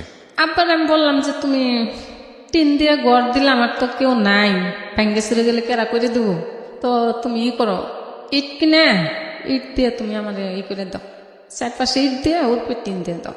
তা আমার আব্বা তাই করে দিচ্ছে, ওই বাড়ি করে দিচ্ছে, বাথরুম টাথরুম সব গোসলখানা সব মানে ঢাকার বাসার মতোই করে দিচ্ছে। তখন আমার ঘরে 3-4টে মেয়েও রাখতাম, আমার দেশে তো নাই না, আমি একা একটা রুম নিলাম, নিয়ে 4-5টা মেয়ে রাখি, ওই মেয়ে ঘরে সারাদিন কাজও করি, ঘরেও রান্ধি, হ্যাঁ ঘরেও খাওয়াই, মানে আমি সেরকম পরিশ্রম দিতাম তখন আরো বেশি। তখন আমার মাসে মনে করেন যে 14-15 হাজার টাকা আমি বাড়িতে দিতাম প্রতি মাসে। ওই মেয়েগুলো কি করতো? মেয়েগুনি গার্মেন্টস চাকরি করতো। আচ্ছা। তো এই মেয়েগুনি থাকতো আমার কাছে, আমি মাসে মাসে ভালো টাকা দিতাম, ওই মেয়েরা কি করতো টাকা পায় আমার কাছে দিয়ে দিত, অগরে যে টাকাটা জমা থাকতো ওই টাকাটা আমি একনগে বাড়ি দিতাম 50-60 হাজার, আবার পরের মাসে ওরা ওর টাকা ম্যানেজ করতাম। এরকম করে আমার বাড়িটা কমপ্লিট করাইছি। করানোর পরে বাড়ি কমপ্লিট হয়েছে, ওই আমার মেয়েটা ক্লাস 9-এ যখন উঠলো, তা আমি এত কষ্ট করে কুচিনেও পড়াই, ভালো কুচিনেও পড়াই, ঘরে পড়তে বসি না। তো ওই দেখা যায় যে ডাব শ্যাম্পু ছাড়া উনি শ্যাম্পু ব্যবহার করে না, তেল ছাড়া কোনো তেল ব্যবহার করে, মানে উনি বাসা বাসা জিনিস ছাড়া উনি ব্যবহার করবো না। আপনার মেয়ে? হ্যাঁ। আচ্ছা। তো আমি যে কৈতন দিতাম ওটা ওরা বুঝতো না, ওরা মনেই করে না, ওরা মনে করে যে ওরা বড় লোকের মেয়ে, ওরা এরকম করে চলে। তো এরকম করে দিতে দিতে যখন 9 পরীক্ষা দিল, রেজাল্ট যখন খারাপ আসলো, মানে পাস করছে, রেজাল্ট ভালো না, তখন আমি বললাম যে দেখ আমি জীবনে কি করলাম তোরা তো দেখলি না জীবনে, কিন্তু এই রেজাল্ট আমি তো করে পড়াশোনা করাম না, আমি তোর ঢাকা নিয়ে যাম, কাজ করাম তোর দিয়ে। ঢাকা নিয়ে আসলাম, নিয়ে এসে গার্মেন্টসে দিলাম। গার্মেন্টসে দিয়ে ও কান্দে না, আমি কান্দি যে ওর পড়াশোনাটা আমি নষ্ট করাইলাম। তা মাঝে মাঝে আমি কি করি, স্কুল খুঁজি, ওরে না কইয়া। আমার কথা হইলো যে ওর কষ্টও করাম, লেখাপড়াও করাম, দেখি কোনটা ও এগিয়ে যায়। তো কিছুদিন চাকরি করে 2-3 মাস মনে হয় আমার টাকা পয়সা দিচ্ছিল। তারপরে একটা ছেলের ফান্দে পড়ে গেল মেয়েটা। আচ্ছা, মানে আপনার বিয়ে, যে মেয়েটাকে বিয়ে দিয়েছিলেন তার পরের মেয়ে? হ্যাঁ, এই যে এসএসসি পরীক্ষা দিল, এটা একটা ছেলের ফান্দে পড়লো। পড়ার পরে শুরুর তো আমি না করছি যে না দেহ তুঙ্গরে এত দূর আমি নিয়ে এসছি, তুঙ্গরে ভালোভাবে মানুষ করার জন্য, তোমরা ভালো মানুষ লেখাপড়া করো, তুঙ্গরে আমি দেখে বিয়ে দেবো। যদি টাকা 5 লাখও তোমার দেওয়া লাগে, আমার যদি ভিক্ষাও করা লাগে, আমি তাও করি, তাও তুঙ্গর ভালো দেখে আমি বিয়ে দেবো। তা আমি দেশে ছেলে খুঁজলাম যে ওই যে সেনাতে চাকরি নেয় বা পুলিশে চাকরি নেয়, যদি লগর যদি 2-4-5 লাখ টাকাও দেওয়া লাগে, আমার মেয়ে তো কামাই করতেছে, আমি কামাই করতেছি, ওর 5 লাখ টাকা দিলে তো আমার সমস্যা নেই, ওর সংসার ভালো হবে। তো ওই ছেলের ফান্দে পড়ে 7-8 মাস চাকরি করে ওই ছেলের সব টাকা খাওয়াইল। খাওয়ানোর পরে একদিন রাত্রে আমার ছোট ভাইয়ের ডাক দিলাম। আমার ছোট ভাই উত্তরা গাড়ি চালায়, জি। আমার আম্মারে নিয়ে এসেছি ফোন দিয়ে, নিয়ে এলাম। নিয়ে আনার পরে আমি বললাম যে তোরা হুনে কাগে ও কি চা, ওই ছেলের সাথে কি সম্পর্ক রাখবো না রাখবো না? আমার ভাইয়ের সামনে জব দিয়ে হালাইলো, কয় আমি হেরে বিয়ে করবো, মানে একটা হিরুনসি নিশাপানি করে। তা আমার ভাইয়ে কি করলো, স্টাম আনাইলো আমারে, কয় তুমি স্টাম কিনে নিয়ে আসো। স্টাম কিনে নিয়ে এলো, ঘরের দরজা জানালা সব বন্ধ করলো, ভয় দেখাইতেছে। তারপরে ওই কথাই শিকার হয়ে গেল। পরে রাইতের 12টার সময় আমারে হুদ্দে ওরে হুদ্দে বাড়িতে পাঠাই দিল, মারে হুদ্দে। বাড়িতে গেলাম, যাইয়া সকালে যাই পৌঁছিলাম, জহরের আওয়াজ দিছে, তখন আমি বাড়িতে না পড়লাম যে আমার আর থাকা সম্ভব না, আমি তো মানুষের কাম করে খাই। আমি আইসে সাবার পর্যন্ত আসিনি, যখন আমি নবীনগর আইসি তখন আমার বাড়ির কোনো ফোন দিছে, কয় মায়া নাইকে। আমি আর উঠিয়ে নাই, শরীরে এমন অবস্থা, আমি তো মায়া নাই, এখন ঘুরে তার আমি যাইতে পারতাছি না। আমি বাসায় আসছি, আইসে সারা রাত গেছে, আমি সিকির পেটে কাঁদছি যে পোলাপান স্বামী ছাড়া হইলাম, সবকিছুই করলাম, কিন্তু পোলাপান কন্ট্রোলে রাখতে পারলাম না। বাপ মায়ের টাকা দিলাম, পয়সা দিলাম, কিন্তু বাপ মা আমার পোলাপানটি মানুষ বানাইতে পারলাম না। তো এলে দুঃখ করে আমি কান্দিছি। কান্দার পরে অনেকগুলো ডাইমেনশন আছে আজকের এই গল্পের, অনেকগুলো। এবং আমি যাব আপনার কাছে, বিরতিতে যাওয়ার আগে একটু একটা কথা বলতে চাই। ডাইমেনশনগুলো হচ্ছে এরকম যে এই ভদ্রমহিলার জায়গাটা থেকে দেখেন, উনি কোনো কমতি রাখেনি, ওনার যে সামর্থ্য ছিল সেই সামর্থ্যের চূড়ান্ত পর্যায়ে চলে গেছেন। কিন্তু সন্তানের জায়গাটা থেকে বাবা মা খুবই খুবই খুবই গুরুত্বপূর্ণ, সেটা যেই পরিবারে সে মানুষ হোক না কেন। এবং একজনকে যদি পায়, কারণ মা যে দায়িত্বটা পালন করেছে, বাবাও যদি সে দায়িত্বটা পালন করতো, তাহলে হয়তো এই মেয়েটির ক্ষেত্রে ঘটনাটা এরকম ঘটতো না। সেটা সন্তানের জন্য একেবারেই বেসিক নিড। কি বলবেন, এখানে ভদ্রমহিলাকে দোষ দেওয়ার কিছু নাই, মেয়েটাকে দোষ দেওয়ার কিছু নাই, কারণ মেয়ের যে বয়স বা এই ছেলেটার যে বয়স, সেই বয়স থেকে বাবা মার এই কষ্টটা বোঝাটা সম্ভব না, আসলেই সম্ভব না। আমরা কেবলমাত্র যেই বয়সে থাকি সেই বয়সটাকেই বুঝি, যে বয়সটা অতিক্রম করে এসেছি সেই বয়সটাকে বুঝি, কিন্তু এর পরের বয়সের যে অভিজ্ঞতাটা কি সেটা আমরা সেই বয়সে বুঝি না, বা প্রকৃতি আমাদেরকে সেটা বুঝতে দেয় না। সুতরাং ওই মেয়েটি যদি বুঝতো যে তার মা আসলে কতটা কষ্ট করেছে তাদেরকে মানুষ করার জন্য, তাহলে হয়তো এত বড় একটা সিদ্ধান্ত সে নিতে পারতো না। খুব কঠিন আসলে। হ্যাঁ, কি হলো? পরের দিন সারাদিন আমি আর কাজে যাইনি, না যাই ওর যেন যেন বান্ধবী আছে সব জায়গায় ঘুরছি, ঘুরতে ঘুরতে আমার বড় মেয়ে আসছিল সাবান, ওরে ফোন দিয়ে আনছি, আইনে ওরে নিয়ে খুঁজছি, খুঁজতে খুঁজতে না কোথাও পাইনি। যখন আসরের আজান দিচ্ছে তখন ওর একটা বান্ধবী আসছে, 11 নম্বর বাজারে যায় থাকে। তাই কইতাছে, কয় আন্টি আপনি একটু আমাকে বাসায় যাবেন? কে? কয় দরকার আছে। তা আমার মেয়ে কইতাছে, কয় মা মায়া ওগো বাসায় আসছে। বড় মেয়ে কি মানে তখন আপনার সঙ্গে? মানে আমি ওরে ফোন করে নিয়ে এসছি এই অশান্তির জন্য। পরে যাইতে যাইতে মাগরিবের আওয়াজ পড়ে গেলাম, যাই দেখি যে আসলে আছে ওই বাসায়। পরে ওই বাসার সবাই মানে বুঝেছে ওরে যে মা তো মা এত কষ্ট করে তোমার মানুষ করছে, কিন্তু মার তোমরা যে অবস্থা করো এটা তো ঠিক না, তুমি তো পড়ার মায়েরও তো এটা করতে পারলাম না। তুমি নিজের মানে যা করতেছ। তো সবাই বুঝে উঠেছে, পরে আমার কয়ে দিল জ্বরে যেন বাসায় নিয়ে মারেন না। ওরে বাসায় সবার কাছ থেকে কই ঠই নিয়ে এলাম, নিয়ে আহিরা বাসায় এনে ওর কিচ্ছু কইনি। যেমন কালকে বেতন পাবো, এটা আজকের ঘটনা। তো রাইতে আমি বুঝাইলাম যে মা, আমার বাড়িতে এরকম ঘর দরজা দিতে আসছি, টাকা পয়সার খুব প্রয়োজন, কিছু ঋণ আসছি, বেতন পাই যেন কারোর দেও না, বেতন ঘরে নিয়ে এসো। ও বেতন পাইতো 12-14 হাজার টাকা করে বেতন পাইতো গার্মেন্টসে। আজকে রাইতে এই কথাবার্তা, কালকে ও বেতন পাবো। ওরা আবার ওই যে ডাচ বাংলার মাধ্যমে ও টাকা উঠায়। তো টাকা উঠাইয়ে ছেলেরে দিতে আসছে সব 13,000 না কত হাজার টাকা দিয়েছে। আচ্ছা, দিয়ে যখন ঘরে আসছে ওই দিনকে আমি ওর পিটন দিচ্ছি, মানে হাত পা বাইন্দে ঝাড়ু দিয়ে পিটাইছিলাম। পিটানোর পরে আমার বলতেছে যে ন যাই তোমার আমি টাকা উঠাই দিব। তা আসলে আমি খুব অবর, এখনো আমি অবর। আমার পোলাপানে যা কয় আমি তাই বিশ্বাস করি। তো আমি ও আগে আগে যায়, আমি পিছে পিছে যাই। তো যাইতে যাইতে যাইতে যাইতে এই যে ডাচ বাংলা ছাড়াইও আরো জায়গাও। তা আমি কই, তুই ওই দিক যাস কে? এই যে এনতনে টাকা উঠায় মানছে, তুই অত দূর যাইতেছস কে? ওই যে সামনে তো উঠাম। তো এই সামনে কইতে কইতে আমারে মনে করেন যে পল্লবী থানার মধ্যে যাই ও দাঁড়াইছে, এর আগে ও আর দাঁড়ায়নি। তো ও যখন থানার মধ্যে গেছে, আমি তার জানি না যে ও আমারে কি করবো। তা আমিও গেছি, ও যায় দাঁড়াইছে, ও তো আমারে নেওয়ার জন্য দাঁড়াই আছে। তা আমিও গেছি, যাওয়ার পরে পুলিশের বলতেছে, কয় এই মহিলার কাছে আমি আর থাকতে চাই না। কেন, তোমার কি হয়? কয় আগে মা আসলে এখন আমার মাও না, আমি এই মহিলার চিনি না, এই মহিলা খুব অত্যাচারী, এই মহিলার আমি বেতন পাই টাকা দেই, মহিলা কয় যে আমার এই টাকাই হবো না, আপনি করে যদি কোনো আশ্রম থাকে তা আমার দেন, আমি ওই জায়গায় থাকবো। তখন পুলিশে বলতেছে, কয় তোমার তো এই বয়স নেই, আশ্রমে থাকার বয়স নেই, তোমার তো এই বয়স নেই। আপনাকে কিছু জিজ্ঞেস করলো না? হ্যাঁ, আমার জিজ্ঞেস করছে। পরে কয়, পরে বলতেছে পুলিশে যে তোমার তো এই বয়স নাই, কে তুমি যে আশ্রমে থাকবা, তুমি তো নিজের মার কাছে থাকতে পারতেছ না, তাহলে তুমি আশ্রমে কিভাবে থাকবা? পরে আমার জিজ্ঞেস করলো যে আপনার কি হয়? যে আমার মেয়ে। আপনার মেয়ে যা করছে কি সত্যি?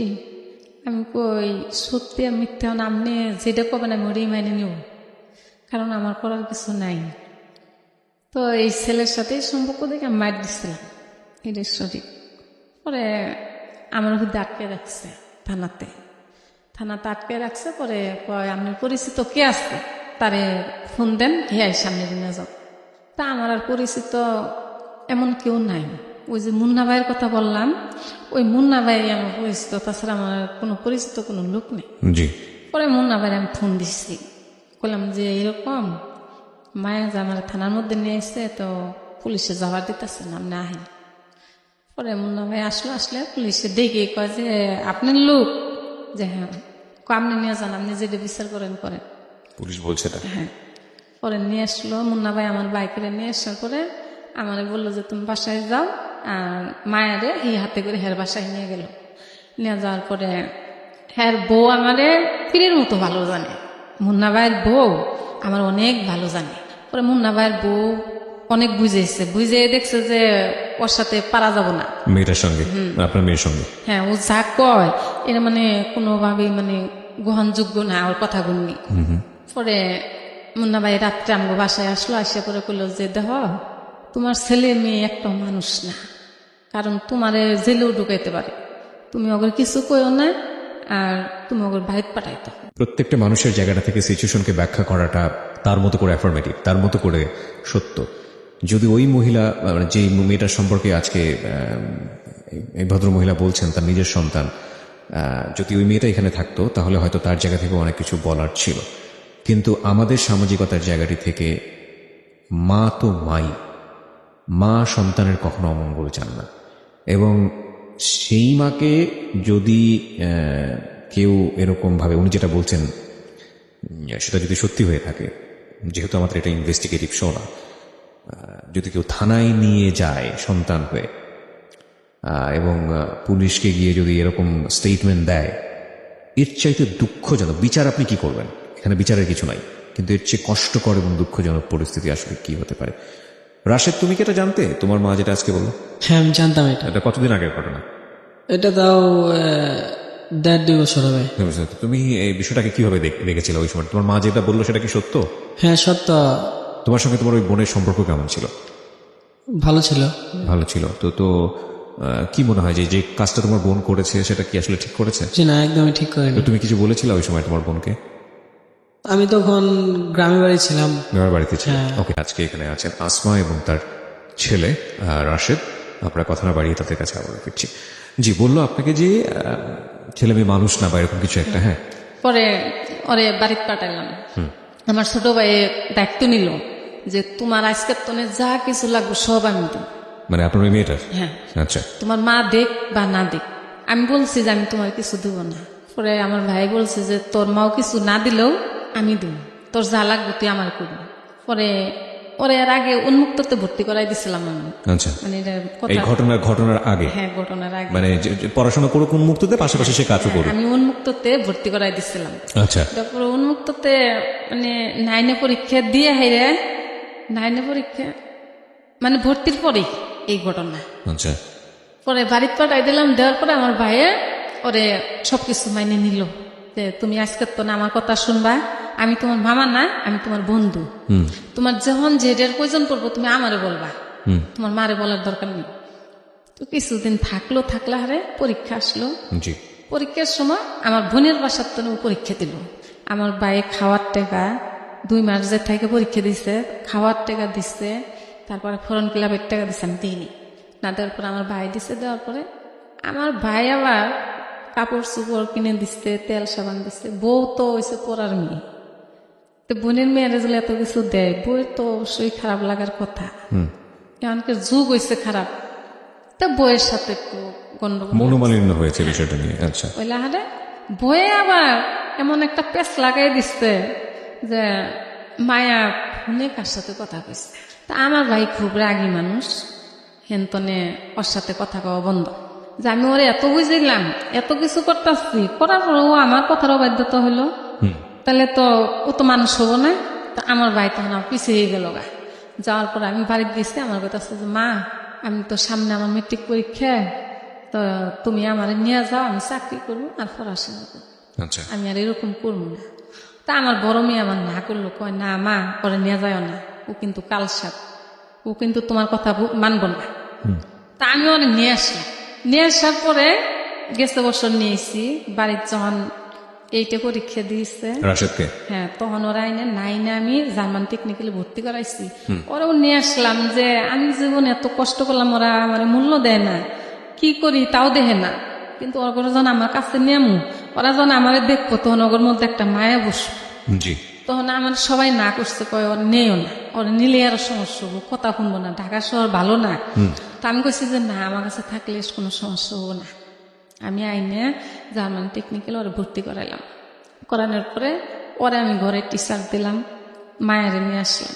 তো মায়ের সামনে পরীক্ষা, তো বাইরে পড়তে যাব। তা আমি রাত্রে ঘরে থাকি, স্যারেরও আমি রাত্রে আইতে কই। স্যারের সাথে আমার কন্টাক্ট আছে যে 7টার সময় এসে পড়াবার নিয়ে।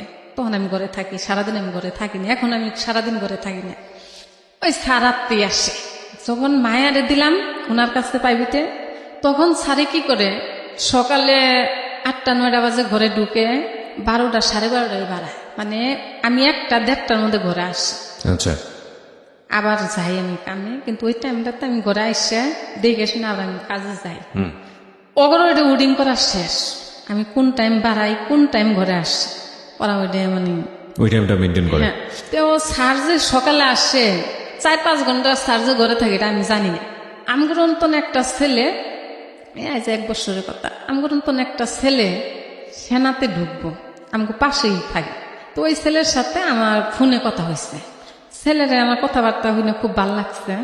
তা আমি মনে করলাম কি যে যৌতুক তো আমার এমনিও নাকবো এমনিও নাকবো, যদি একটা চাকরিজীবী ছেলে হয় তাহলে আমার যৌতুক গেলেও আমার লাভ আছে, আমার মেয়ে তো সুখে থাকবো। ঈদ আসলো, গেছে ঈদ, ঈদের সময় আমরা বাড়িতে গেলাম। তারপর ওই ছেলে আমাদের বাড়িতে আসলো, মেয়েরে দেখলো, ছেলেও মেয়েরে দেখলো। তো হ্যাঁ দুজনই ভালো, তো ভালো কথাবার্তা হইলো। 1 সপ্তাহ আমরা বাড়িতে থাকলাম, ছেলেও পড়ায় শুনে আমার কাছেই থাকলো। তা কথাবার্তা হইলো যে তুমি চাকরি নেও, তুমি যখন চাকরি পাবা তখন তোমার সাথে আমার সম্পর্ক আলাদা হবে। কিন্তু এখন তো কোনো কিছু করার মতন নেই। জি। পয়েট হয়ে থেকে আসলাম, আসার পরে ঢাকা আসলাম, আসার পরে ফোন দেয় আমার মেয়ে জৈলেপুরে জায়গা কিনা আসতে ঢাকা করবার নাকি, ইন্টারভিউ দিবেন নাকি ওই চাকরির জন্য। তা আমারও বলছে যে আন্টি আমি আপনার বাসাতে ঘুরে যাব, আমার একটা এলাকার ছেলে কি আমার বাসায় আসতে পারবো না। তা আমি মন রয়েছে অন্যরকম, আমি বললাম যে আইসে বেড়াই যায়, মানে এনে যে স্যারের সাথে যে খটকা আছে এটা আমি জানি না। আপনি তখনও জানেন না বিষয়টা? আচ্ছা। এই ছেলের সাথেও আমার সাথে একটু গ্যামজাম থাকে, কি নাকি পড়াশোনা করে না। আমি প্রতি মাসে 2000 করে টাকা দিলাম স্যারের ভালো একটা রেজাল্টের জন্য, যে তোর একটা ভবিষ্যৎ হোক। আমি কষ্ট করছি তোরা তো ভালো থাকবি, আজকে যদি তুই পড়াশোনা করে আগে আবার পাস, আমার মতো তো এরকম কামলা খাটা লাগবো না। আর তুই যদি আমার মতো থাকস তাহলে তোর আমার জন্য কষ্ট বেশি করা লাগবে। আমি তো যে কোনো রাস্তায় দাঁড়াই আসছি, তুই এমন রাস্তা নাও পাইতে পারস, এর জন্য খারাপও হইতে পারস। এলির জন্য আমার সাথে ঘ্যাম, আমি পোলাপনের সাথে কেস করি, অনেক কেস করি খালি পড়াশোনার জন্য। পড়াশোনা করলে আমার Right, এই প্রশ্নটা আমাদেরও মাথা আছে। গরম হয়। এবং যখন দেখি হিন্দু যে দ্বারা, না, জি, ধর্মে। ওরা আমার পয়সার কোনো দাম দিতেছে না, ওরা আমারই খালি ক্ষতি করবো, ওরা নিজে ভালো হবো না, তখন আমার মাথা গরম হয়ে যায়। আমি যে 7-8টা বাসায় কাজ করি, আমার মানুষ অনেক কথা কয়, আমি যদি একবেলা না যাই মানুষ অনেক exactly that is the point. আমার বাসায় অনেকেই কাজের লোক আছেন এবং তারা র্যান্ডমলি চেঞ্জ হন, এবং কখনো দেখা যায় যে আমরা স্যাটিসফাইড থাকি না তাদের জবের কারণে বা যেভাবে পারফরমেন্স করা দরকার, কখনো দেখা গেলো যে সে স্যাটিসফাইড থাকে না, এই কারণেই খুব র্যান্ডমলি চেঞ্জ হয় এবং অনেক বাসাতে এটা হয়। তো এই যে বিষয়টা উনি যেটা পয়েন্টটা একটু আগে করলো, যে বাসায় কাজের মান ঠিক না থাকলে কাজের বুয়া যিনি থাকেন বা কাজের লোক যিনি থাকেন তাদেরকে কি ব্যবহারটা করানো হয় বা কি ব্যবহারটা তাদের সঙ্গে হয় বা কি কথাটা তারা শুনে, এটা যদি সন্তানদের দেখানো যেত, বা প্রত্যেকটা সন্তানকে, আমি মনে করি শুধু কাজের জায়গাটা না, প্রতিটা সন্তানকেই যদি দেখানো যেত যে তার বাবা কিংবা তার মা কি কষ্ট করে এই অর্থটা উপার্জন করে নিয়ে আসেন তাদের জন্যে, তাদের মুখে হাসি ফোটানোর জন্যে, তাদের ভবিষ্যৎটা ভালো করার জন্য, কি পরিমাণ অপমান সহ্য করতে হয়, কি পরিমাণ পরিশ্রম করতে হয়, কি পরিমাণ রিস্ক নিতে হয়, কি পরিমাণ নিজের ভালো লাগাকে বিসর্জন দিতে হয়, কি পরিমাণ নিজের চাহিদার জায়গাটাকে নষ্ট করে দিয়ে সন্তানের কথা চিন্তা করতে হয়, প্রত্যেকটা ছেলে মেয়েকে যদি এই জিনিসটা দেখানো যেত, তাহলে আমাদের এই যে বিশ্ববিদ্যালয় কেন্দ্রিক শিক্ষা ব্যবস্থা কিংবা আমাদের এই যে প্রাতিষ্ঠানিক শিক্ষা ব্যবস্থা, আমাদের এই যে এত শিক্ষক রেখে এত গোল্ডেন এ প্লাস বের হয় প্রতি বছর, হ্যাঁ, এবং তারপরেও যে বৃদ্ধাশ্রম বেড়ে যায়, তারপরেও যে এত সমস্যা সমাজে বাবা মাকে আমরা দেখি না, হ্যাঁ, আমার মনে হয় না যে এটার প্রয়োজন হতো। আমাদের আসল শিক্ষার জায়গাটা আসলে এটাই হওয়া উচিত, যে তুমি যে পয়সায় বড় হচ্ছ, তুমি যে এটা খেয়ে তোমার ভবিষ্যৎ তৈরি করছো, তুমি তোমার জন্য যে মানুষগুলো হাড্ডিসার হচ্ছে, তোমার জন্য যে মানুষগুলো পরিশ্রম করে মান সম্মান বিসর্জন দিয়ে তোমাকে বড় করার জন্য কাজ করছে, তাদেরকে আগে ফার্স্ট দেখো, তারা কত কষ্ট করে তোমাকে বড় করছে এবং তারা কি পরিমাণ অপমান সহ্য হচ্ছে, কি পরিমাণ পরিশ্রম করে তারা তোমাদের জন্য সময় দিচ্ছে, এই শিক্ষাটা আগে প্রথমে নাও। মানে তাদেরকে যদি এই সন্তানটা রেসপেক্ট করতে পারে, অটোমেটিক্যালি সমাজের বাকি সদস্যদের প্রতি তাদের রেসপেক্ট চলে আসবে। আনফর্চুনেটলি আমাদের শিক্ষা ব্যবস্থায় কোথাও মাকে নিয়ে বড় কোনো চ্যাপ্টার নাই, কোথাও বাবাকে নিয়ে বড় কোনো চ্যাপ্টার নাই, এবং কোনো বইই নাই। আমাদের এই জায়গাটাই যদি শিক্ষা না থাকে পরিবারে, যেই মানুষটা আমার জন্য সারাটা জীবন দিয়ে দিল তাকে আমি রেসপেক্ট করি না, তার পয়সার মূল্য আমি দিই না, হ্যাঁ, সে কি বলে সেটা আমি শুনি না, তাহলে এই ছেলে এই মেয়েরা বড় হয়ে সমাজের জন্য কি করবে, সেটা তো আরো অনেক পরের বিষয়, তাই না? সো এই জায়গাগুলো খুব আমরা কেন জানি ওভারলুক করে গেছি, সচেতনভাবে করেছি নাকি অসচেতনভাবে করেছি, কিন্তু এই জায়গাগুলো আমাদের ফোকাস করা উচিত। জি, আপনি যেটা বলছিলেন যে আপনার ছেলের প্রতি আপনার একটা কষ্ট আছে, আমি ওর কথা শুনবো ইনফ্যাক্ট শেষের দিকে গিয়ে। মেয়েটার কি হলো তারপরে যে বাড়িতে আসলো? হ্যাঁ, হেই মেয়ে পরে আমার একদিন মেয়েদের হাতে কেসকেসাইছি আমি দুপুরে, আমার বাড়িয়ালি ডাইকে নিয়ে আমার বলতেছে, কয় আপা আপনার একটা কথা কোন, আমি কই কি করবেন, কয় আপনার মেয়ে যে বিয়ে করতে চায় না, আপনার মেয়ের সমস্যা আছে। কি সমস্যা? আপনি তো ঘরে থাকেন না, একটা টিচার ঘরে 5-6 ঘন্টা কি করে, কি পড়ায় আপনি মেয়েদের? আমি কই কখন আসে? কয় আপনি যান 6টা বাজে, আর আপনার টিচার আসে ঘরে 7টা-8টা বাজে, আর বাড়ায় আপনার টিচারের 12টা 12:30 বাজে। মানে যখন আপনি আসবেন তার আগে তখন থাকে। তা আমি মেয়েরে জিজ্ঞেস করলাম, তোমার তো আমি এতদিন পালছি, তুমি এসএসসি পরীক্ষা দেবা, হয় তুমি কেউ পছন্দ করে হেরে আমার সামনে নিয়ে আমি বিয়ে করাই দিব, তোমার পছন্দিতেই বিয়ে হবে, কিন্তু বিয়ে করতে হবে এখন। আর আমি তুমি বুঝার এত বাইতে পারবো না। তুমি যে আমার বলো যে 5 বছর পড়াশোনা করে তারপরে তুমি বিয়ে করবা, 5 বছর তো আমি মরমু, আমি আর কদিন তুমি করে কাম করে খাওয়ানো, আমি আর কাম করতে পারবো না। আর তোমার বিয়ে করতে হবে, আমার মাথার বোঝা একটু কমায় দিতে হইব তোমার। কয় আমি পড়াশোনা করবো, আমি কই তুমি বিয়ে করো, তোমার যদি পড়াশোনা খরচা লাগে আমি কিছু দিব। জীবনে প্রতিটা মানুষেরই চরম বিপদের মুখে পড়া উচিত। কেন বলছি? জীবনের চরম বিপদের সময় টের পাওয়া যায় কে আসলে বন্ধু, কে আসলে শত্রু, এবং এটা চেনাটা খুবই জরুরি। এটার রেজাল্টও আমি আপনাকে বলে দিচ্ছি। রেজাল্টটা হচ্ছে, যেই বাবা মাকে নিয়ে আপনি হয়তো দিনের 5টা মিনিটও চিন্তা করেন না, চরম বিপদের মুখে পড়লে দেখবেন দুনিয়ায় যাদের জন্য আপনি শ্রম দিচ্ছেন তারা কেউই আপনার পাশে নাই। এই বাবা কিংবা এই মা এসে বলবে কিছুই লাগবে না, শুধু তুই বেঁচে থাক, তাহলেই চলবে। সো আজকের এই অনুষ্ঠান শোনার পর থেকে নিজের মেন্টালিটিওলজিটা একটু চেঞ্জ করেন।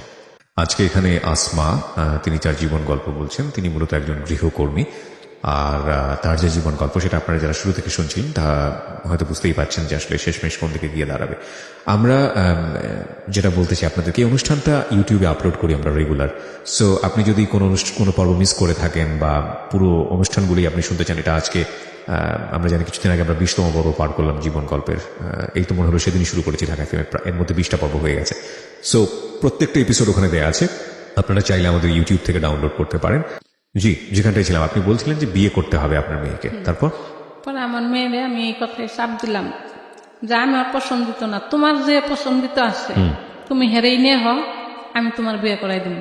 আর তোমার যদি পড়াশোনার সমস্যা হয় আমি দেখি, আচ্ছা, তাও তোমার বিয়ে করতে হবে। আমার গাড়ির রূপে এত চাপ আমার আর সহ্য হইতেছে না। পরে কয় 5টা বছর আমার পড়াও, 5 বছর পরে আমি বিয়ে করি। মানে 5 বছর হইলো ওই ছেলে, মানে এই মাস্টার এখনো নাচতে পরে 5 বছরও পড়াশোনা করবো, Established হবে, হ্যাঁ, আর ও মানে 5 বছর অনার্স পর্যন্ত পড়বো, তখনকে বিয়ে করবো। এই কথা শুনে আমি বললাম যে মাস্টার সকাল আসে কেন, আমি আর কই না যে এই ঘটনা আমার অমুকে কই দিছে, আচ্ছা। আমি এটা কই না, আমি এটা ভিতরে রাখি দিই। আর ভিতরটা মনে আমার জইলে পুড়ে যায় ওগুলি দেখে। কয় মাস্টার আহে সকালে রাশিদুলের সাথে আমার সাথে একসাথে পড়াইতে পারে না, ঝামেলা হয়, এই জন্য মাস্টার আহে। মাস্টার যেন সকালে আহে না, আমারও এই দোষ নাই, মানুষের দোষ দিয়ে দরকার নেই। তো যাকে আবার কিছুদিন গেছে, এর সাথে এমন ব্যবহার যে আইসে ঘরের দরজা আটকে এসেছে, ঘরে ঢুকতেই দিতেছে না। আমি কই উজুল বিয়ে নাও করে, যদি আমার সাথে বিয়ের কোনো সম্পর্ক নাও হয়, ও তো আমার এলাকার ছেলে, ও আমার কাছে আসতে পারবো, আমি ওর কাছে যাইতে পারবো। আমার যদি ভুনি মরতাছে তাহলে আমি অবশ্যই দৌড়াবো, ওর হাতে আমার কোনো সম্পর্ক দরকার নেই, আমার একটা এলাকার ছেলে। তো তুমি এইরকম করতেছো কেমনি? ও যদি এই ঘরে আমি বিষ খাই মরবো। তো জাগা কানতে কানতে অস্থির ছেলে, বুঝে টুঝে পাঠাই দিলাম। দেওয়ার পরে এটা মুন্নাবাই থাকলো, মুন্নাবাইরে নিয়ে পরে আমি বললাম যে দেখেন এই ঘটনা। মুন্নাবাইয়ের কথা ভালো না, মানে মুন্নাবাইরে ও বুঝাইছে, কলেজে দেখ পোলাপান বড় হয়েছে এখন, তুমি এলি কিছু কইও না।